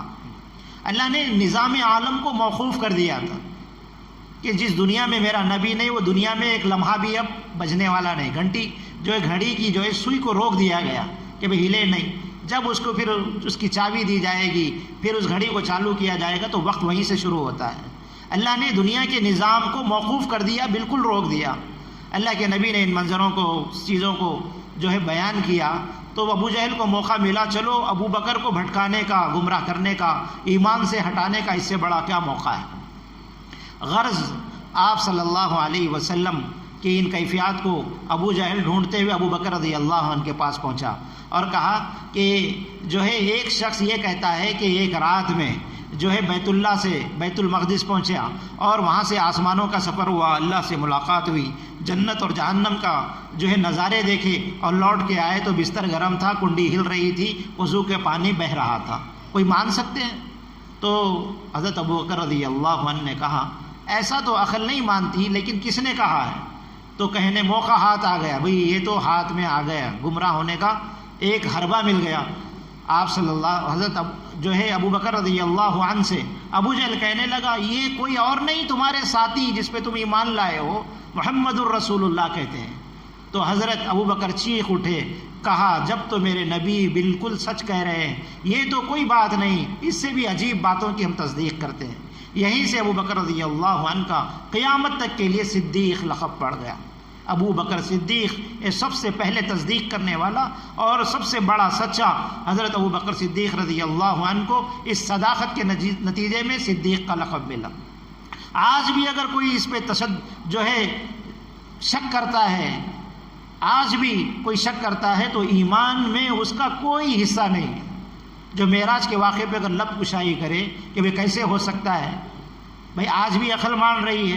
کوئی کہتا 10 سال 15 20 سال پہلے فون کا زمانہ نہیں، بھئی یہاں سے میں امریکہ آواز پہنچاتا ہوں، عقل نہیں مانتی تھی، آج مان رہی ہے کیونکہ اوزار آ گئے۔ کوئی یہ نہیں مان کہ میں ہواؤں میں اڑ سکتا ہوں، تخت سلیمانی کا انکار کرنے والے آج سمجھ گئے کہ جہاز میں اڑ سکتے ہیں تو تخت بھی اڑ سکتا ہے۔ لفٹ دیکھ لیے کہ بھئی یہ مشین اوپر لے جا سکتی ہے تو براق کا انکار کون کر سکتا ہے؟ تو آج بھی اگر عقل کے پیمانے پر اس کو جانچ رہا ہے تو وہ جو ہے ایمان میں اس کا کوئی حصہ نہیں۔ غرض آپ صلی اللہ علیہ وسلم سے مختلف حالات آئے، ان باوجود بھی، اس کے سفر سے آنے کے باوجود بھی مشرکین مکہ ایک ایک چیز پوچھ رہے ہیں، بھئی ایسے کیسے ہو سکتا ہے؟ عقل نہیں مان رہی۔ بتاؤ بیت المقدس کے اندر کتنے دروازے ہیں، کتنی کھڑکیاں ہیں، کتنے محراب ہیں، کتنے پتھر ہیں، ممبر کی کتنی سیڑھیاں ہیں، ایک ایک چیز پوچھ رہے ہیں، صحن کتنا بڑا ہے۔ حضور فرماتے ہیں کہ اس کا کوئی ذہن میں میرا خاکہ نہیں تھا، نہ میں نے اس کو غور سے دیکھا تھا کہ آدمی چند لمحوں کے لیے کسی مقام پر جاوے اور اس سے کوئی سوال کر لے تو وہ کیا بتا سکتا ہے؟ تو آپ صلی اللہ علیہ وسلم فرماتے ہیں کہ بڑے تذبذب میں، بڑا فکر ہوا مجھے، اللہ نے اپنی قدرت سے سارے پردوں کو ہٹایا اور بیت المقدس کو میرے سامنے کر دیا۔ میں ایک ایک چیز کو پوچھتے تھے، میں ایک ایک چیز کو گن گن کے بتاتا تھا۔ اس کے باوجود بھی ان کا کفر اور ان کا شرک اور ان کی آپ صلی اللہ علیہ وسلم سے بغض و عناد جو تھا وہ ایمان لانے پہ ان کو مجبور نہ کر سکا۔ غرض یہ معراج کا سفر ہے، اس میں آپ صلی اللہ علیہ وسلم نے ہمارے لیے جو تحفہ لے کر آئے اللہ رب العزت کے پاس سے، وہ نماز ہے۔ معراج کا سبق یہی ہے کہ اس تحفے کی ہم قدر کر لیں۔ آج دنیا میں دوست کا دیا ہوا تحفے کی قدر ہے۔ شوہر بیوی کو پہلی رات میں تحفہ دیتا ہے، زندگی بھر سنبھال کے رکھتی ہے۔ بیوی شوہر کو دے دے، وہ سنبھال کے رکھتا ہے۔ باپ دے دے، بیٹا سنبھال کے رکھتا ہے۔ بیٹا محبت سے باپ کو تحفہ دے، وہ سنبھال کے رکھتا ہے۔ ہم کیسے امتی ہیں؟ اللہ کے نبی کے لائے ہوئے تحفے کی کوئی قدر و قیمت ہمارے پاس نہیں ہے، کوئی قدر و قیمت نہیں ہے۔ کون سے ہم تحفے کی قدر کریں گے؟ وہ تحفہ جو اللہ نے دیا ہے اور نبی نے لا کے دیا ہے، اس کی ہمارے پاس قدر نہیں ہے، تو ہم کتنے ناقدر ہیں۔ اور اللہ کے نبی صلی اللہ علیہ وسلم نے جب نماز آسمانوں سے لے کر آئے تو صحابہ کی خوشی کا کیا عالم تھا۔ صحابہ فرماتے ہیں کہ ہمیں اتنی خوشی نماز کے ملنے پہ ہوئی جتنا کسی اور حکم کے ملنے پہ نہ ہوئی۔ چلو ہمیں اللہ سے لینے کا راستہ مل گیا، اللہ سے لینے کا ذریعہ مل گیا۔ ہر کام کے لیے اللہ کی طرف متوجہ ہیں۔ نماز ایسا عمل ہے کہ اللہ سے لینے والا عمل ہے، اللہ سے لینے والا عمل۔ اللہ فرما رہے ہیں کہ سب سے زیادہ میرے قریب جو بندہ ہوتا ہے وہ سجدے کی حالت میں ہوتا ہے۔ بین قدمي الرحمن، جب کوئی بندہ سجدہ کرتا ہے تو وہ گویا کہ میرے دونوں قدموں کے قریب ہو جاتا ہے۔ واسجد، اللہ قرآن میں فرما رہے ہیں سجدہ کر، میرے قریب ہو۔ جتنا تو سجدہ کرے گا اتنا میرے قریب ہوتا جاوے گا، اور جتنا تو دور بھاگے گا، فرمایا کہ اللہ سے دور ہوتا چلا جائے۔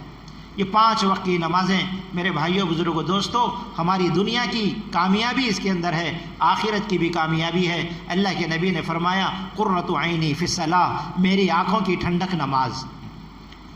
آنکھوں کی ٹھنڈک کا سامان اللہ نے نماز کو بتلایا ہے۔ آج ہماری آنکھوں کی ٹھنڈک دکان ہے، بیوی بچے ہیں، اللہ کے نبی فرما رہے آنکھوں کی ٹھنڈک کا جو سامان ہے وہ نماز ہے۔ اللہ کے نبی صلی اللہ علیہ وسلم نے فرمایا کہ اگر کسی نے ایک وقت کی نماز بھی چھوڑی تو وہ ایسا ہے جیسے کہ اس کا ساری دنیا ختم ہو گئی۔ بیوی بچے تھے، مر گئے، دکان لٹ گئی، خاندان تباہ ہو گیا، ایک اکیلا کھڑا رہ گیا، تو کتنا بڑا نقصان ہے۔ تصور کر کے دیکھیں، ایک نماز کا چھوڑنا اس سے بھی بڑا نقصان۔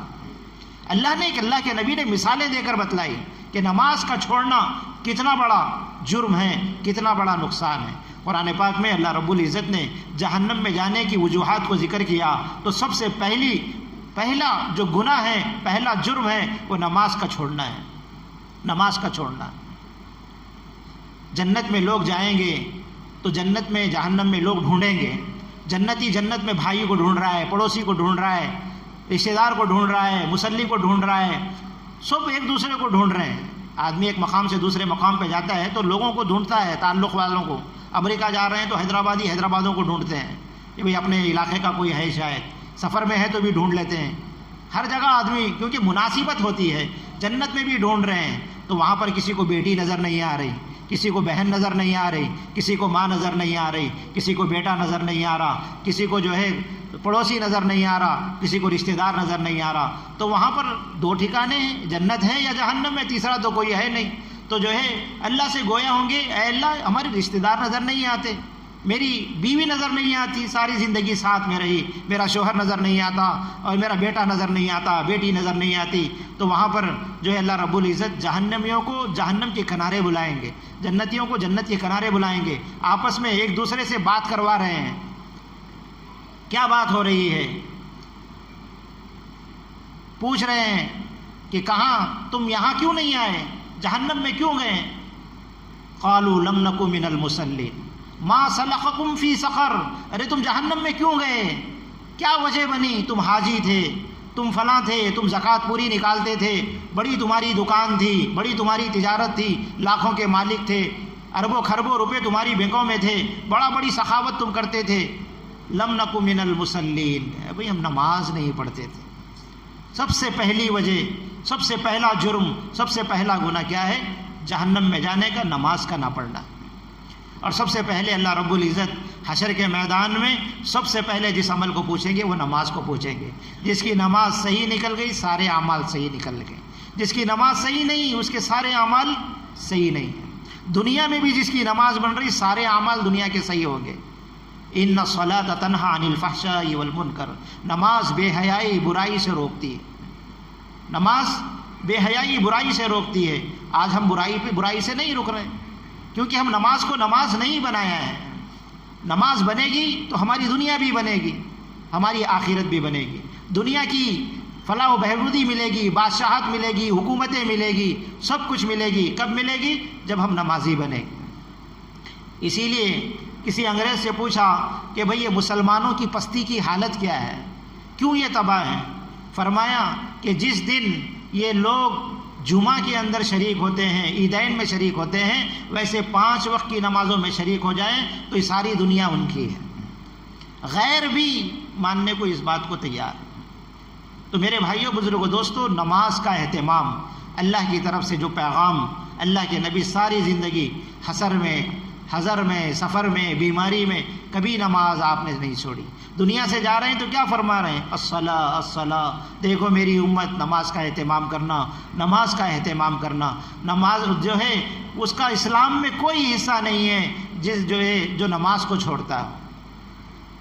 بین الرجل و بین الکفر والشرک ترک الصلاۃ، مسلمان ہونے میں، کافر ہونے میں فرق بتایا گیا کہ وہ نماز کا چھوڑنا۔ نماز کا چھوڑنے والا جو ہے وہ کفر کے دروازے میں داخل ہو جاتا ہے، شرک کے دروازے میں داخل ہو جاتا ہے۔ تو میرے بھائیوں، بزرگوں، دوستو، اللہ کے نبی صلی اللہ علیہ وسلم نے معراج کے موقع پہ جن پیغام کو دیا ہے کہ ہم اپنی نماز کو بنانے والے بنیں، وضو کو بنانے والے بنیں، نماز کے اندر ہمارے اخلاص آ جائے، وہ نماز جو ہماری دنیا بھی بنائے، ہماری آخرت بھی بنائے، ایسی نماز، اخلاص والی نماز بنائے کہ نماز بھی پڑھنا، نماز کو ایسی نماز بنانا کہ وہ اخلاص والی نماز ہو، اس نماز کے ذریعے سے ہمارے دنیا کے مسئلے حل ہو رہے ہوں اور آخرت کے مسئلے ہو رہے ہیں۔ اللہ کے نبی نے بیماری پر نماز کی تاکید کی، انتقال ہو رہا ہے تو صبر کے ذریعے، وَاسْتَعِينُوا بِالصَّبْرِ وَالصَّلَاةِ، نماز کو ہتھیار بتایا، یہ مومن کا ہتھیار ہے نماز۔ وضو کا کرنا، نماز کا پڑھنا، یہ مومن کا ہتھیار ہے، ہم سب کا ہتھیار۔ پریشانی میں نماز پڑھیں، بیماری میں نماز پڑھیں۔ حضرت ابو ہریرہ رضی اللہ عنہ کے پیٹ میں تکلیف ہے، اللہ کے نبی نے کوئی جڑی بوٹی نہیں بتائی اس موقع پر، پہلے رخ نماز کی طرف موڑا، ابو ہریرہ نماز پڑھ، نماز میں شفا ہے، نماز کی طرف رخ بتایا ہے۔ نماز پڑھو، اس کے بعد گولی بھی لو، دوا بھی کرو، اسباب کو بھی اختیار کرو، لیکن اس نماز کو جاندار والی نماز بنانا کہ نماز ہماری کدھر ہے، کہ تھوڑی نماز لمبی ہو گئی تو بھی اعتراض ہے، مختصر ہو گئی تو بھی اعتراض ہے کہ بھئی ہمارا دل نہیں، ہم نماز کیسی پڑھ رہے ہیں، بالکل خیال نہیں۔ کبھی امام سے غلطی ہو گئی تو سارے برس پڑتے ہیں، بھئی یہ ان کا دماغ کہاں ہے، تجارت میں ہے، کہاں پر ہے ان کا دماغ، اور ہم سب کا کہاں ہے، ہم کو کوئی پوچھنے والا نہیں۔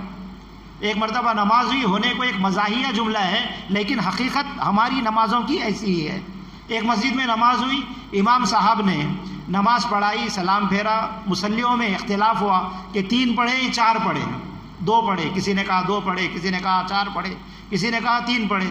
ایک صاحب قسم کھا کے کہنے لگے، میں یقین کے ساتھ کہتا ہوں کہ امام صاحب نے 3 رکعت نماز پڑھی۔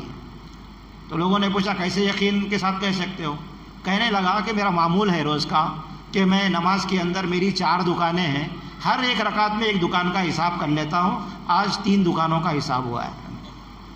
یہ حالت ہمارے اعمال کی ہے۔ دنیا اتنی وسیع ہوئی ہے کہ عبادتوں میں بھی دنیا ہے، اور وہ نماز صحابہ نے پڑھ کے بتائی۔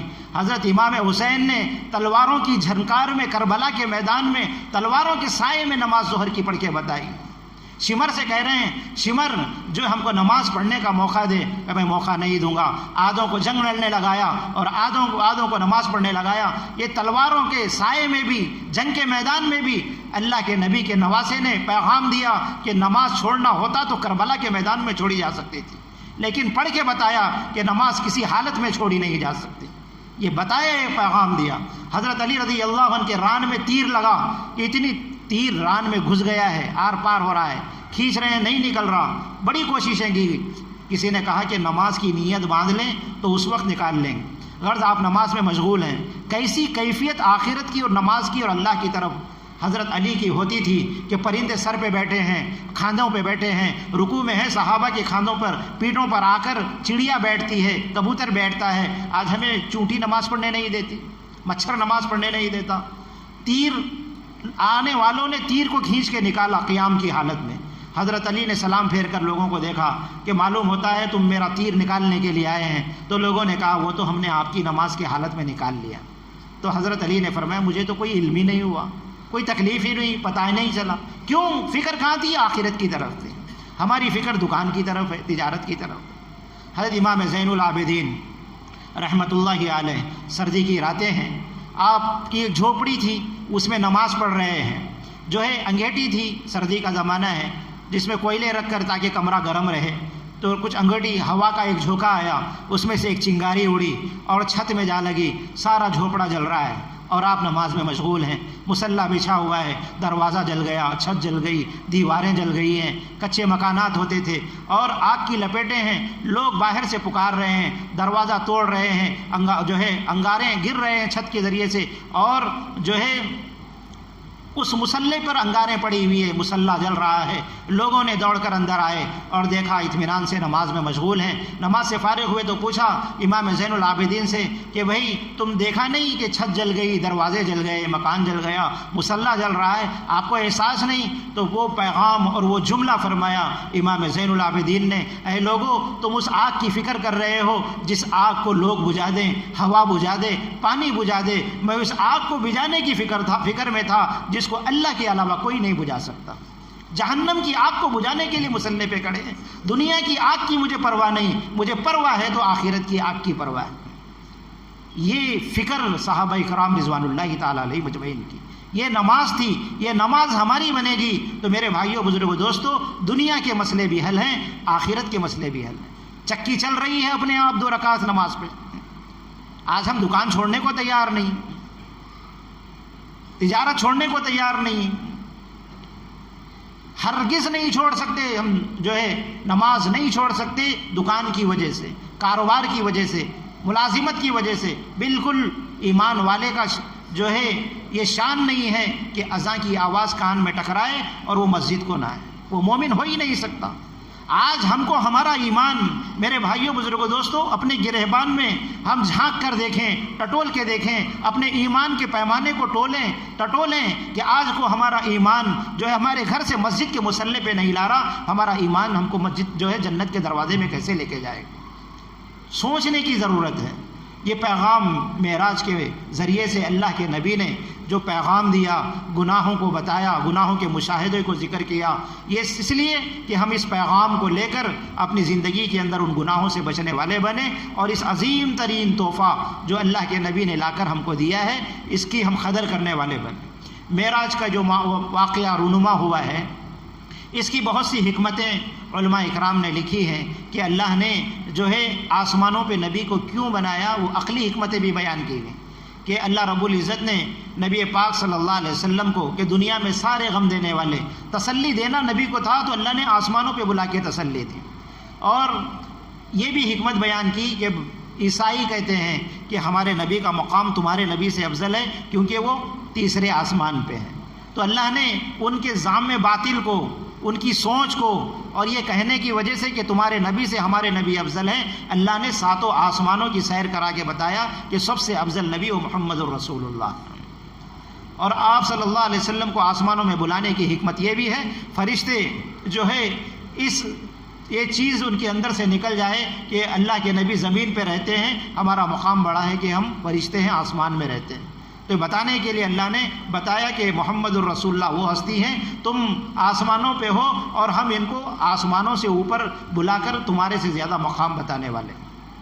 تو غرض اللہ کے نبی صلی اللہ علیہ وسلم کو وہ جو حکمتیں بیان کی گئی، مشرکین مکہ نے پیش کیا دنیا کی دولت کو، سرداری کو اور حسین عورتوں کو، تو اللہ کہہ رہے ہیں کہ یہ دنیا کی کیا حقیقتیں ہیں؟ اے اللہ کے نبی، ہم تم کو جنت کی سیر کراتے ہیں، ہم تم کو آسمانوں کی سیر کراتے ہیں اور ہمارا دیدار کراتے ہیں. تم دنیا کی کیا حقیر چیزوں پر کیا ان چیزوں کو دیکھنا ہے؟ اس سے عظیم چیزیں میرے پاس ہیں. اللہ نے آسمانوں پر بلا کر اس چیز کا دلاسا دیا کہ جو ہے اے اللہ کے نبی تمہارا کیا مقام و کیا مرتبہ ہے. تو بہت سی حکمتیں جو ہے اللہ رب العزت نے نبی پاک صلی اللہ علیہ وسلم کو آسمانوں پر بلا کر دی ہیں. علماء نے یہ بھی لکھا ہے کہ زمین کا اور آسمان کا آپس میں مکالمہ ہوا، بات چیت ہوئی دونوں کی. یوں کہا کہ آسمان نے کہا کہ میرے اوپر ستارے ہیں، چاند سورج ہیں، تو زمین کہنے لگی کہ میرے اوپر بھی محمد الرسول اللہ ان کے صحابہ ستاروں کی مانند ہیں. تو آسمان نے کہا کہ میرے اوپر جنت المعمور جو ہے، تو جو آسمانوں کے اندر تو جو ہے زمین نے کہا کہ میرے اوپر جو ہے مدینہ ہے، وہاں اوپر جنت کا ذکر ہو رہا ہے تو نیچے مدینے کا ذکر ہو رہا ہے۔ غرض جو ہے آپس میں بات چلتے چلتے یہاں تک آئی تو زمین نے کہا کہ ہمارے پاس محمد الرسول اللہ ہے، تمہارے پاس کون ہے بتاؤ؟ تو آسمان اس کا جواب نہیں دے سکا، تو اللہ نے دونوں میں مطابقت پیدا کرنے کے لیے، تاکہ آسمان کو بھی غم نہ ہو کہ محمد الرسول اللہ آسمان پر نہ آئے، تو یہ حکمت سے اللہ نے آسمان پر بلا کر دونوں میں مطابقت پیدا کر دی۔ تو میرے بھائیوں بزرگوں دوستو، یہ معراج کا سفر کا یہ واقعہ تفصیل سے اور بھی احادیث کے اندر کثرت سے روایتیں آئی ہیں۔ یہ آج کے دن کوئی عبادت مخصوص نہیں ہے۔ آپ صلی اللہ علیہ وسلم نے مختلف جو روایتیں ہیں کہ 9 ہجری میں، 9 نبوی میں یا 5 نبوت کے 5ویں سال میں یہ معراج کا واقعہ ہوا۔ اس کے بعد کئی سال تک آپ صلی اللہ علیہ وسلم مدینی زندگی میں 13 سال حیات رہے۔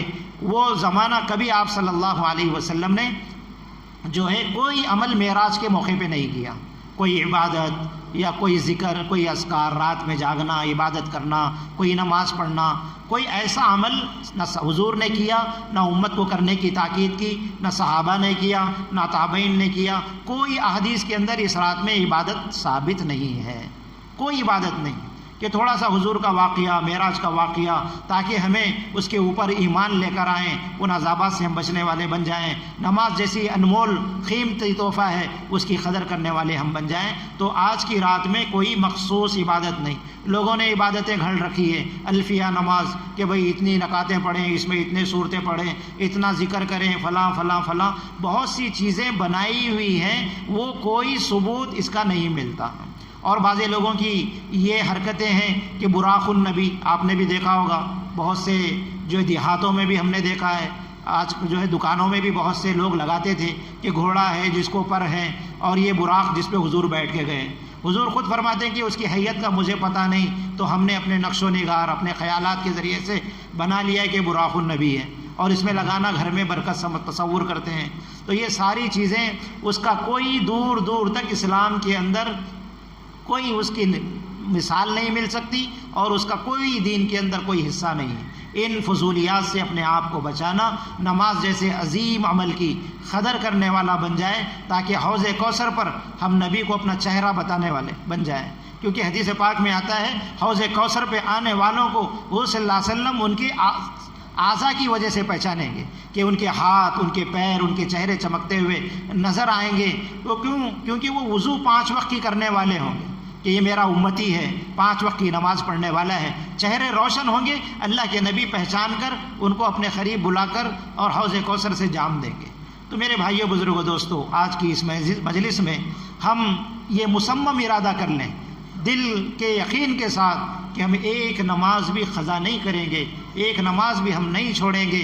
یہ ہماری دنیا کی اور آخرت کی، یہ دونوں جگہ کی فلاح و بہبودی کا یہ ذریعہ ہے۔ نماز کے ذریعے سے اللہ راضی ہوتے ہیں، شیطان ناراض ہوتا ہے، جو ہے نامہ اعمال ہمارے وزنی ہوتے ہیں، اللہ روزی میں برکت دیتے ہیں، بیماریوں سے دوریاں دے دیتے ہیں، اور گھرانوں میں چین و سکون دے دیتے ہیں۔ نماز پڑھنے والے کی روح آسانی سے اللہ قبض کرتے ہیں۔ یہ بہت سے فضائل نماز کے پڑھنے والوں کے لیے ہے، اور نہ پڑھنے والوں کے لیے بڑے عذابات کے لیے ہے۔ ایک نماز کو بھی قضا کرے گا تو وہ ایک حقوق جہنم میں جلے گا، جو کئی لاکھ سال کے برابر جہنم میں جلنا پڑے گا۔ تو میرے بھائیوں بزرگوں دوستو، جہنم کی ایک انگارے کو ہم برداشت نہیں کر سکتے۔ ایک نماز قضا کرنے پر کتنا بڑا گناہ ملنے والا ہے۔ تو ہم سوچیں، فجر کی نماز چھوڑیں، ظہر تک اذدا ڈستے رہے گا، ظہر کی چھوڑے عصر تک، عصر کی چھوڑے مغرب تک، مغرب کی چھوڑے عشاء تک، عشاء کی چھوڑے عشاء سے فجر تک، اذدا عالم برزخ میں جو ہے آدمی کو ڈھستا رہے گا، ڈھستا رہے گا، اور اس کا زہر زمین پہ ایک مرتبہ پھنکار مار دے، قیامت تک اس پہ گھاس اگنے والا نہیں، ایسا زہر اللہ۔ تو ہم دنیا کے چند سکوں کے لیے اپنے آپ کو عذاب قبر کو اور آخرت کے دردناک جہنم کے دردناک انگاروں کو خرید رہے ہیں، جن دنیا کے چند سکوں کے بدلے میں۔ تو میرے بھائیوں بزرگوں دوستو، یہ بہت بڑا خسارہ ہے۔ اس لیے ہم پکی نیت کر لیں کہ ہم آج سے نماز کے پابند بنیں گے، ایک نماز بھی ہماری نہیں چھوٹے گی، سفر میں ہو، حضر میں ہو، بیماری میں ہو۔ اللہ نے سارے مسائل کو کیا کہ بھائی بیٹھ کے نہیں پڑھ سکتا لیٹ کے پڑھ، لیٹ کے نہیں پڑھ سکتا اشارے سے پڑھ، اشارہ نہیں کر سکتا آنکھ کے اشارے سے پڑھ، دل کے اشارے سے پڑھ۔ نماز ہر حالت میں پڑھنا ہے، کبھی معاف نہیں ہے، کسی حالت میں بھی نہیں ہے۔ پانی نہیں ہے تیمم کر، پر تیمم کر کے نماز پڑھ۔ ہر حالت میں نماز کو اللہ رب العزت نے فرض قرار دیا ہے۔ جگہ جگہ قیام جو قرآن پاک میں اقیم الصلاۃ اقیم الصلاۃ اقیم الصلاۃ، اللہ نے اس کی آواز اور پھٹکار لگائی ہے کہ بار بار اس کا اعلان ہوا ہے۔ اس لیے اس کے عذابات کو ہم سامنے رکھیں اور اس پہ ملنے والے انعامات کو سامنے رکھ کر اپنی آخرت کو بنانے کے لیے ہم مصمم ارادہ کریں کہ آج سے ایک نماز بھی ہماری نہیں چھوٹے گی۔ دکان چھوٹے گی، تجارت چھوٹے گی، ملازمت چھوٹے گی، نہیں چھوٹے گی تو نماز نہیں چھوٹے گی، نہیں چھوڑیں گے۔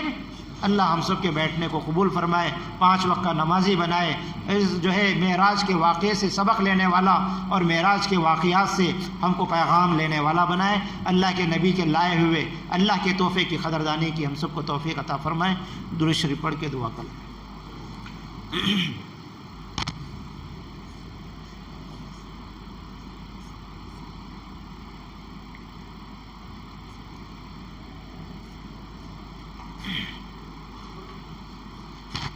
اللهم لك الحمد كما أنت أهله، وصل على محمد كما أنت أهله، وافعل بنا ما أنت أهله، إنك أهل التقوى وأهل المغفرة۔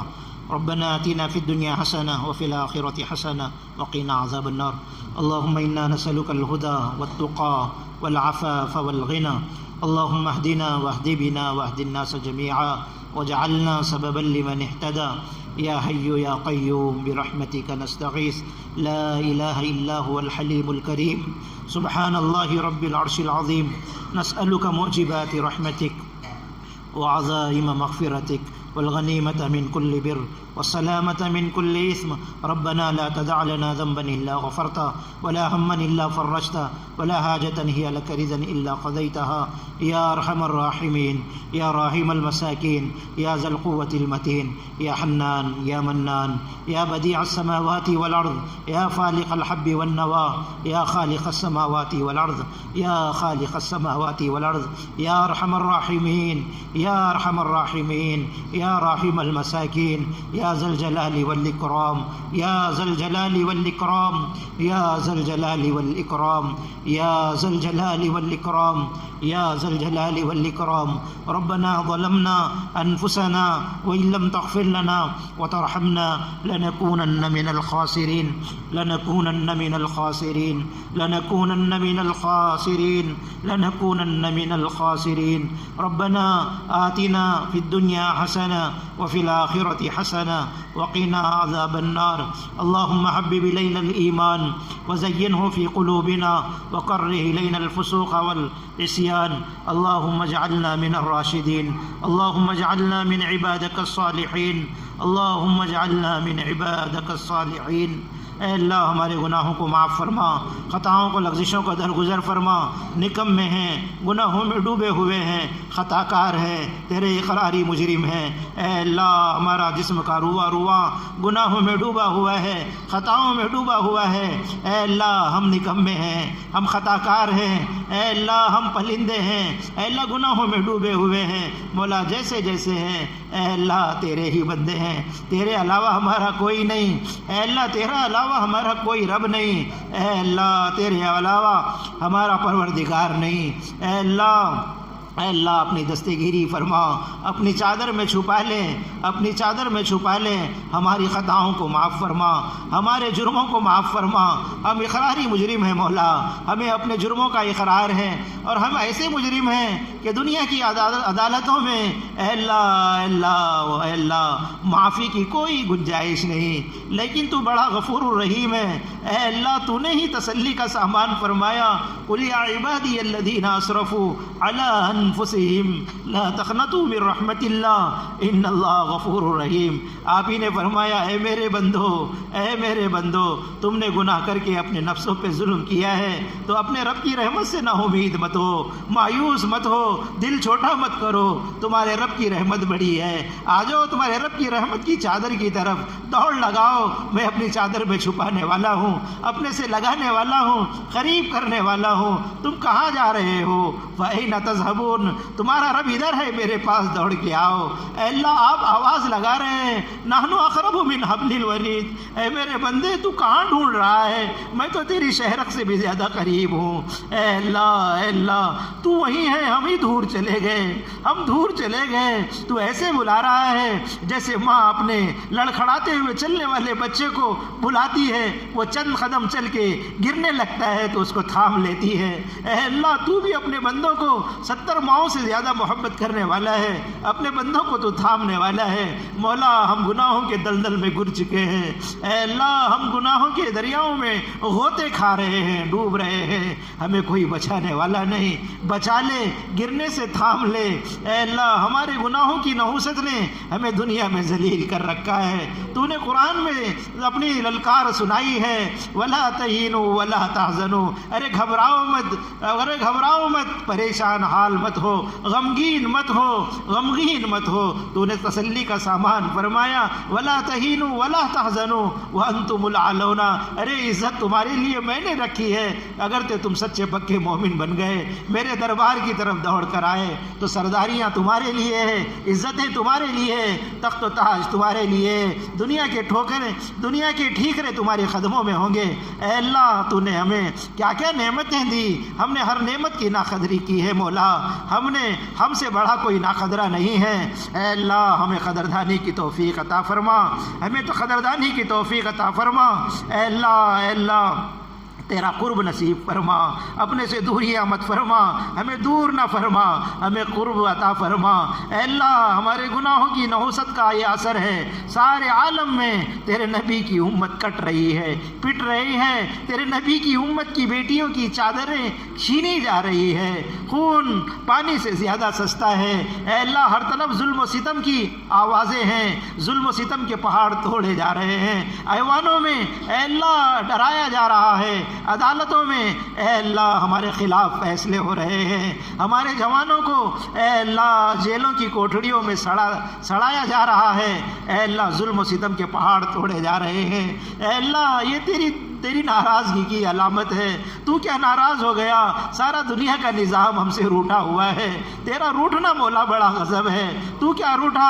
زمین و آسمان ہم سے روٹ گئے۔ اے اللہ تو کیا روٹا؟ ساری حکومتیں ہم سے روٹ گئی۔ اے اللہ ظالم حکمران ہم پر مسلط ہو گئے۔ اے اللہ یہ تیری ناراضگی کی علامت ہے۔ اے اللہ تجھ کو جب بھی کوئی پکارا اے اللہ تو آیا ہے۔ اے اللہ یوسف علیہ السلام نے اے اللہ کنویں میں سے تجھے پکارا، اے اللہ تو یوسف علیہ السلام کو کنویں سے باہر نکالا ہے اور مصر کے بازار سے نکال کر مصر کی بادشاہت پہ بٹھایا ہے۔ اے اللہ یونس علیہ السلام نے مچھلی کے پیٹ سے تجھے پکارا ہے۔ اے اللہ اس تاریکیوں میں سے تو نے یونس علیہ السلام کو نکالا ہے۔ ایوب علیہ السلام نے اے اللہ بیماری میں تجھے پکارا تو اے اللہ تو آیا تھا۔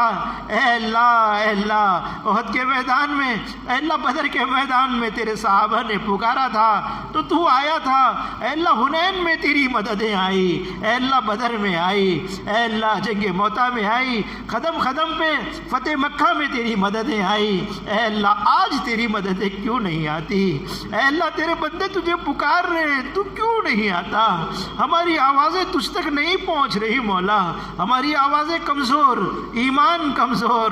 اے اللہ اعمال برے ہیں، اے اللہ ہمارے اعمال برے ہیں، ہماری آوازیں تجھ تک نہیں پہنچ رہی ہے مولا۔ اے اللہ تو مان جا، تیرا روٹنا بڑا غضب ہے۔ اے اللہ تجھے منانے بیٹھے ہیں، تجھے منانے بیٹھے ہیں۔ اے اللہ بڑے بڑے حالات آئے، اے اللہ وبائی امراض میں تیری امت پریشان ہوئی، کتنوں نے اپنوں کو کھویا ہے۔ اے اللہ آج بھی وہی حالات ہیں۔ اللہ ظالموں کی نگاہیں کہ اس ملک سے مسلمانوں کا صفایا ہو۔ اے اللہ سازشیں ہو رہی ہے، اے اللہ قیامت تک کے لیے اے اللہ اس ملک میں ایمان والوں کا رہنا، باقی ایمان کی حالت پہ باقی رہنا، اس کے تو فیصلے فرما دے مولا۔ ہماری مساجد کو آباد فرما اے اللہ، تیری اللہ اکبر کی آوازوں پہ اے اللہ بندش کی اے اللہ ان کی آوازیں ہیں، اے اللہ ان کے منصوبے ہیں، ان کے منصوبوں کو ناکام فرما۔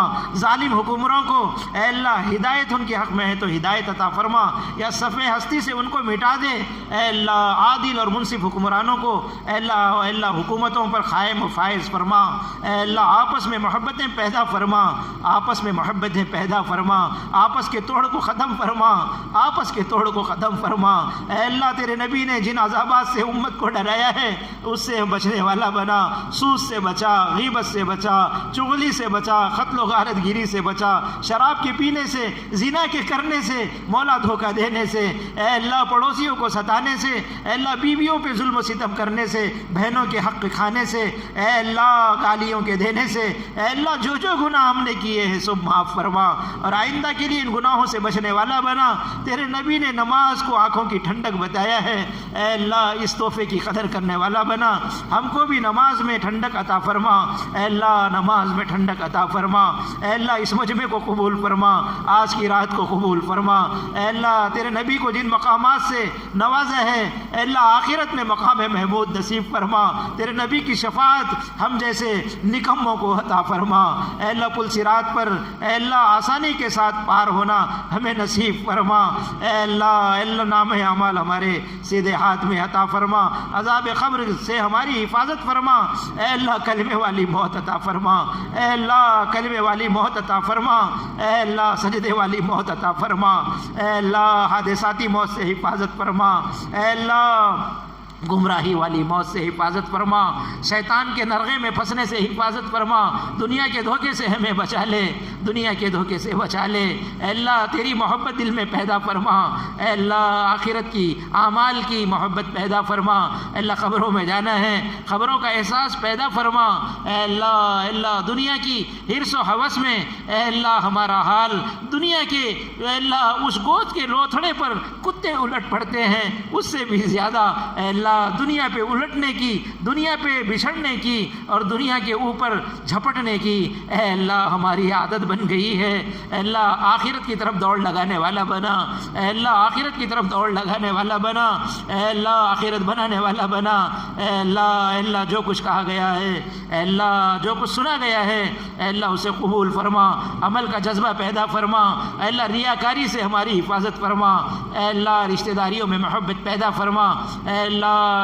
جوڑوں میں محبت پیدا فرما، خاندانوں میں محبت پیدا فرما اے اللہ۔ جو انبیائی لڑکیاں گھروں میں بیٹھی ہیں مناسب جوڑوں کا انتظام فرما کر ماں باپ کو چین و سکون نصیب فرما۔ جوانوں کو اے اللہ نکاح سادگی کے ساتھ کرنے والا بنا اور گھوڑے جوڑے کی رقموں کو نہ لینے والا بنا اے اللہ۔ ایک جوڑے میں لڑکی کو اپنے گھر لانے والا بنا اے اللہ۔ خودداری عطا فرما، خودداری عطا فرما، بے اولادوں کو اولاد عطا فرما اے اللہ۔ بے اولادوں کو اولاد عطا فرما، جن کی اولاد ہے ان کو فرما بردار بنا، حافظ قرآن بنا، دین کا داعی بنا، عالم دین ان کو بنا اے۔ مسجد کو آباد فرما، مسجد کے آباد کرنے والوں کو آباد فرما، ہر مصلی کے جان میں، مال میں، ایمان میں اے اللہ اس کی روزی روٹی میں برکت عطا فرما۔ ہر بیماری سے ساری امت کی حفاظت فرما، ہر بیماری سے امت کی حفاظت فرما اے اللہ۔ عجیب و غریب بیماریاں امت کو لاحق ہے، کوئی کینسر میں تڑپ رہا ہے، جو گردے کے عارضے میں ہے، کوئی دل کی بیماری میں ہے، کوئی شوگر کا مریض ہے مولا۔ عجیب بیماریاں امت کو گھیری ہوئی ہیں اور یہ گناہوں کا اثر ہے مولا اے اللہ۔ امت کے اندر سے ان بیماریوں کو دور فرما اے اللہ۔ راحت کی اے اللہ ہواؤں کو چلا، سکون کی ہواؤں کو چلا اے اللہ۔ معراج کے پیغام کو لے کر جانے والا بنا، معراج کے پیغام کو سمجھنے والا بنا اے اللہ۔ اس مجلس کے ذریعے سے ہمارے دل کے اندر یہ تہیہ پیدا فرما، تجھ سے سچا پکا وعدہ کرنے والا بنا کہ ہم 5 وقت کی نماز کا اہتمام کریں گے، ایک نماز بھی کسی حالت میں نہیں چھوڑیں گے اے اللہ۔ یہ احساس، یہ جذبہ اور یہ تجھ سے وعدہ اے اللہ ہمارا آج کی مجلس میں ہے اے اللہ۔ ہمیں اس کو پورا کرنے والا بنا، اس کو ہم کو پورا کرنے والا بنا ہمارے مرحومین کی مغفرت فرما، ہمارے ماں باپ کی مغفرت فرما، ہمارے ماں باپ ہیں تو ان کی عمروں میں برکت عطا فرما، ان کو صحت اور عافیت عطا فرما، ان کو صحت اور عافیت کے ساتھ اے اللہ اگر دنیا سے جانے کا وقت آ جائے تو اے اللہ کلمے والی موت کے ساتھ اے اللہ ان کو اپنے پاس آنا آسان فرما۔ اے اللہ جن کے ماں باپ قبروں میں ہیں کروٹ کروٹ ان کو چین و سکون نصیب فرما، اے اللہ کروٹ کروٹ چین و سکون نصیب فرما، اے اللہ جو مانگا ہے وہ بھی عطا فرما، جو مانگنے سے رہ گئے اللہ وہ بھی عطا فرما، اے اللہ ہمارے مرحومین کی مغفرت فرما، خصوصاً سردار بھائی اے اللہ 2 سال کا عرصہ ہو چکا اے اللہ دنیا سے گئے، بڑی شخصیتوں کے مالک تھے مولا، اے اللہ مسجد کی نگرانی اپنے گھر سے زیادہ تیرے گھر کا خیال رکھا، ہر وقت مسجد کے اندر اے اللہ تیرا ذکر کرتے ہوئے رہتے تھے، اے اللہ دوڑ دھوپ کی اور بڑھاپے میں اے اللہ سائیکل کے پینڈل مار مار کر روپیہ 2 روپیہ جمع کر مسجد کے انتظام کو چلایا ہے، مرتے مرتے ہر وقت تیرے گھر کا یہ فکر کر کے دنیا سے گئے ہیں، اے اللہ دنیا کے اندر بھی کوئی اپنے گھر کی چوکیداری کرتا ہے تو بڑھاپے میں اس کو بہت کچھ دے کے رخصت کرتا ہے، اے اللہ وہ تیرے گھر کی چوکیداری کیے ہیں، اے اللہ اپنے پاس آئے ہیں تو بہترین ان کو بدل عطا فرما، بہترین بدل عطا فرما، ان کی نسلوں میں اے اللہ ایسے جذبے پیدا فرما، ان کی نسلوں میں ایسے صفات والا پیدا فرما، ایسے صفات والے بزرگوں کی ہم کو قدر کرنے والا بنا، بزرگ ہماری برکتیں ہیں، ہمارے ماں باپ ہمارے بوڑھے، اللہ کے نبی نے فرمایا البرکت مع اکابرکم، ارے برکتیں تمہیں تمہاری وجہ سے نہیں ملتی، روزی تم کو تمہاری وجہ سے نہیں ملتی، تمہاری صلاحیتوں سے، تمہارے کمانے سے، تمہاری دکانوں سے، تمہاری تجارت سے نہیں ملتی، تمہارے گھر کے اندر بیٹھے ہوئے بوڑھے ماں باپ کی برکت سے ملتی ہے، اے اللہ ان کی برکتوں کو سمجھنے والا بنا، ان کی خدمت کرنے والا بنا، اے اللہ ان کی خدمت کرنے والا بنا، اے اللہ یہ بہار کی مہینے شروع ہو چکے ہیں، اے اللہ اس میں ہم کو اعمال کی طرف دوڑنے والا بنا، اے اللہ تیرے نبی نے رجب کا چاند دے کر برکت کی دعائیں مانگی ہیں کیونکہ تیری برکتیں بارش کی طرح برستی ہیں، اللہم بارک لنا فی رجب و شعبان وبلغنا رمضان، رمضان کی برکتیں ہمارے حصے میں میسر فرما، ہماری عمروں میں برکت عطا فرما کر اے اللہ رمضان کے اے اللہ وہ برکت والے ماحول میں ہم سب کا پہنچنا اور اس کے اندر اعمال کا کرنا جو 1 کا 70 ملنے والے ہیں، اے اللہ اس سیزن کو ہمارے زندگی میں نصیب فرما، ہماری عمروں میں برکت عطا فرما، اے اللہ یہ مجمع تیرے سامنے اپنے تقاضوں کو لے کر اے اللہ 2 گھنٹے سے مسلسل بیٹھا ہوا ہے، اے اللہ صرف اس لیے کہ تو راضی ہو جائے، صرف اس لیے کہ تیرے نبی کا ذکر خیر ہم سنیں، صرف اس لیے کہ آخرت بنے، صرف اس لیے کہ جنت کی نعمتیں ملیں، اے اللہ اس کے علاوہ دنیا کی کوئی خواہش نہیں، دنیا کا کوئی مقصد نہیں، مولا صرف تجھ کو راضی کرنے کے لیے تیرے گھر میں آ کے جمع ہوئے ہیں، اسی نسبت پہ کہنا سننا ہوا ہے، اے اللہ اس کو قبول فرما کر ہماری نجات کا ذریعہ بنا، ہماری نجات کا ذریعہ بنا، مولا جو مانگا ہے وہ بھی عطا فرما، جو مانگنے سے رہ گئے اللہ وہ بھی عطا فرما، اللہ جن لوگوں نے دعاؤں کے لیے کہا ہے یا کہنا چاہتے تھے نہیں کہہ سکے یا ہمارا حق ہے کہ ان کے حق میں ہم دعائیں کریں، اے اللہ ان سب کی عمروں میں، مال میں، عزت میں، آبرو میں، روزی میں اے اللہ برکتیں عطا فرما، ہر غم ہر پریشانی سے دور فرما، اے اللہ یہ مجمع بیٹھا ہے ان کے دل کے آرزو ان کے تمنائیں اے اللہ تو جاننے والا ہے، تو یعلم ما فی الصدور بھی ہے تو حصل ما فی الصدور بھی ہے، اے اللہ تو دلوں کے بھیدوں کو جاننے والا ہے، اے اللہ یہ جتنے بھی تیرے حقیر فقیر بندے اے اللہ بیٹھے ہیں ہم سب محتاج ہیں، ہم تیرے بھکاری ہیں، اے اللہ تجھ سے خیرات لینے کے لیے بیٹھے ہیں، اپنی خیرات ہماری جھولیوں میں ڈال دے، ہماری جھولیوں میں ڈال دے، ہم کسی فقیر کو اپنے دروازے سے خیرات مانگتا ہے تو اسے خالی نہیں بھیجاتے، تو تو بڑا داتا ہے، تو تو بڑا کریم ہے، تو تو بڑا سخی ہے، ہر ایک کی دل کی آرزوئیں، دل کی تمنائیں، دل کی جائز خواہشوں کو تو جانتا ہے، اے اللہ اس مجمع کی اس حقیر فقیروں کو ان کی خیرات کے مانگنے کو اے اللہ تو قبول فرما کر ہماری جھولیوں میں اے اللہ خیر کا ٹکڑا ڈال دے، اے اللہ گناہوں کی معافی کا ٹکڑا ڈال دے، اے اللہ روزی کی برکت کا ٹکڑا ڈال دے، بیماروں کی شفا کا ٹکڑا ڈال دے، عزت کا ٹکڑا ڈال دے، اے اللہ بیماروں سے شفا کا ٹکڑا ڈال دے، اے اللہ ہم بھکاریوں کو خیرات دے دے، اپنے گھر سے محروم نہ فرما، ہمیں اپنے گھر سے محروم نہ بھیجا، اے اللہ تو وہ ہے، تو داتا ہے، تو دینے والا ہے، نہ مانگنے والوں سے ناراض ہوتا ہے، مانگنے والوں سے تو خوش ہوتا ہے، دنیا والے مانگنے والوں سے ناراض ہوتے ہیں، نہ مانگنے والوں سے خوش ہوتے ہیں۔ مولا تو راضی ہونے والا ہے، اے اللہ تو راضی ہو کر ہم سب فقیروں کی جھولیوں کو بھر دے، ہم سب فقیروں کی جھولیوں کو بھر دے مولا اپنے کرم سے، اے اللہ اپنے فضل سے، اے اللہ جو کچھ مانگا ہے وہ عطا فرما، اپنے فضل و کرم سے ہماری دعاؤں کو قبول فرما۔ ربنا تقبل منا انك انت السميع العليم وتب علينا انك انت التواب الرحيم والحمد لله رب العالمين۔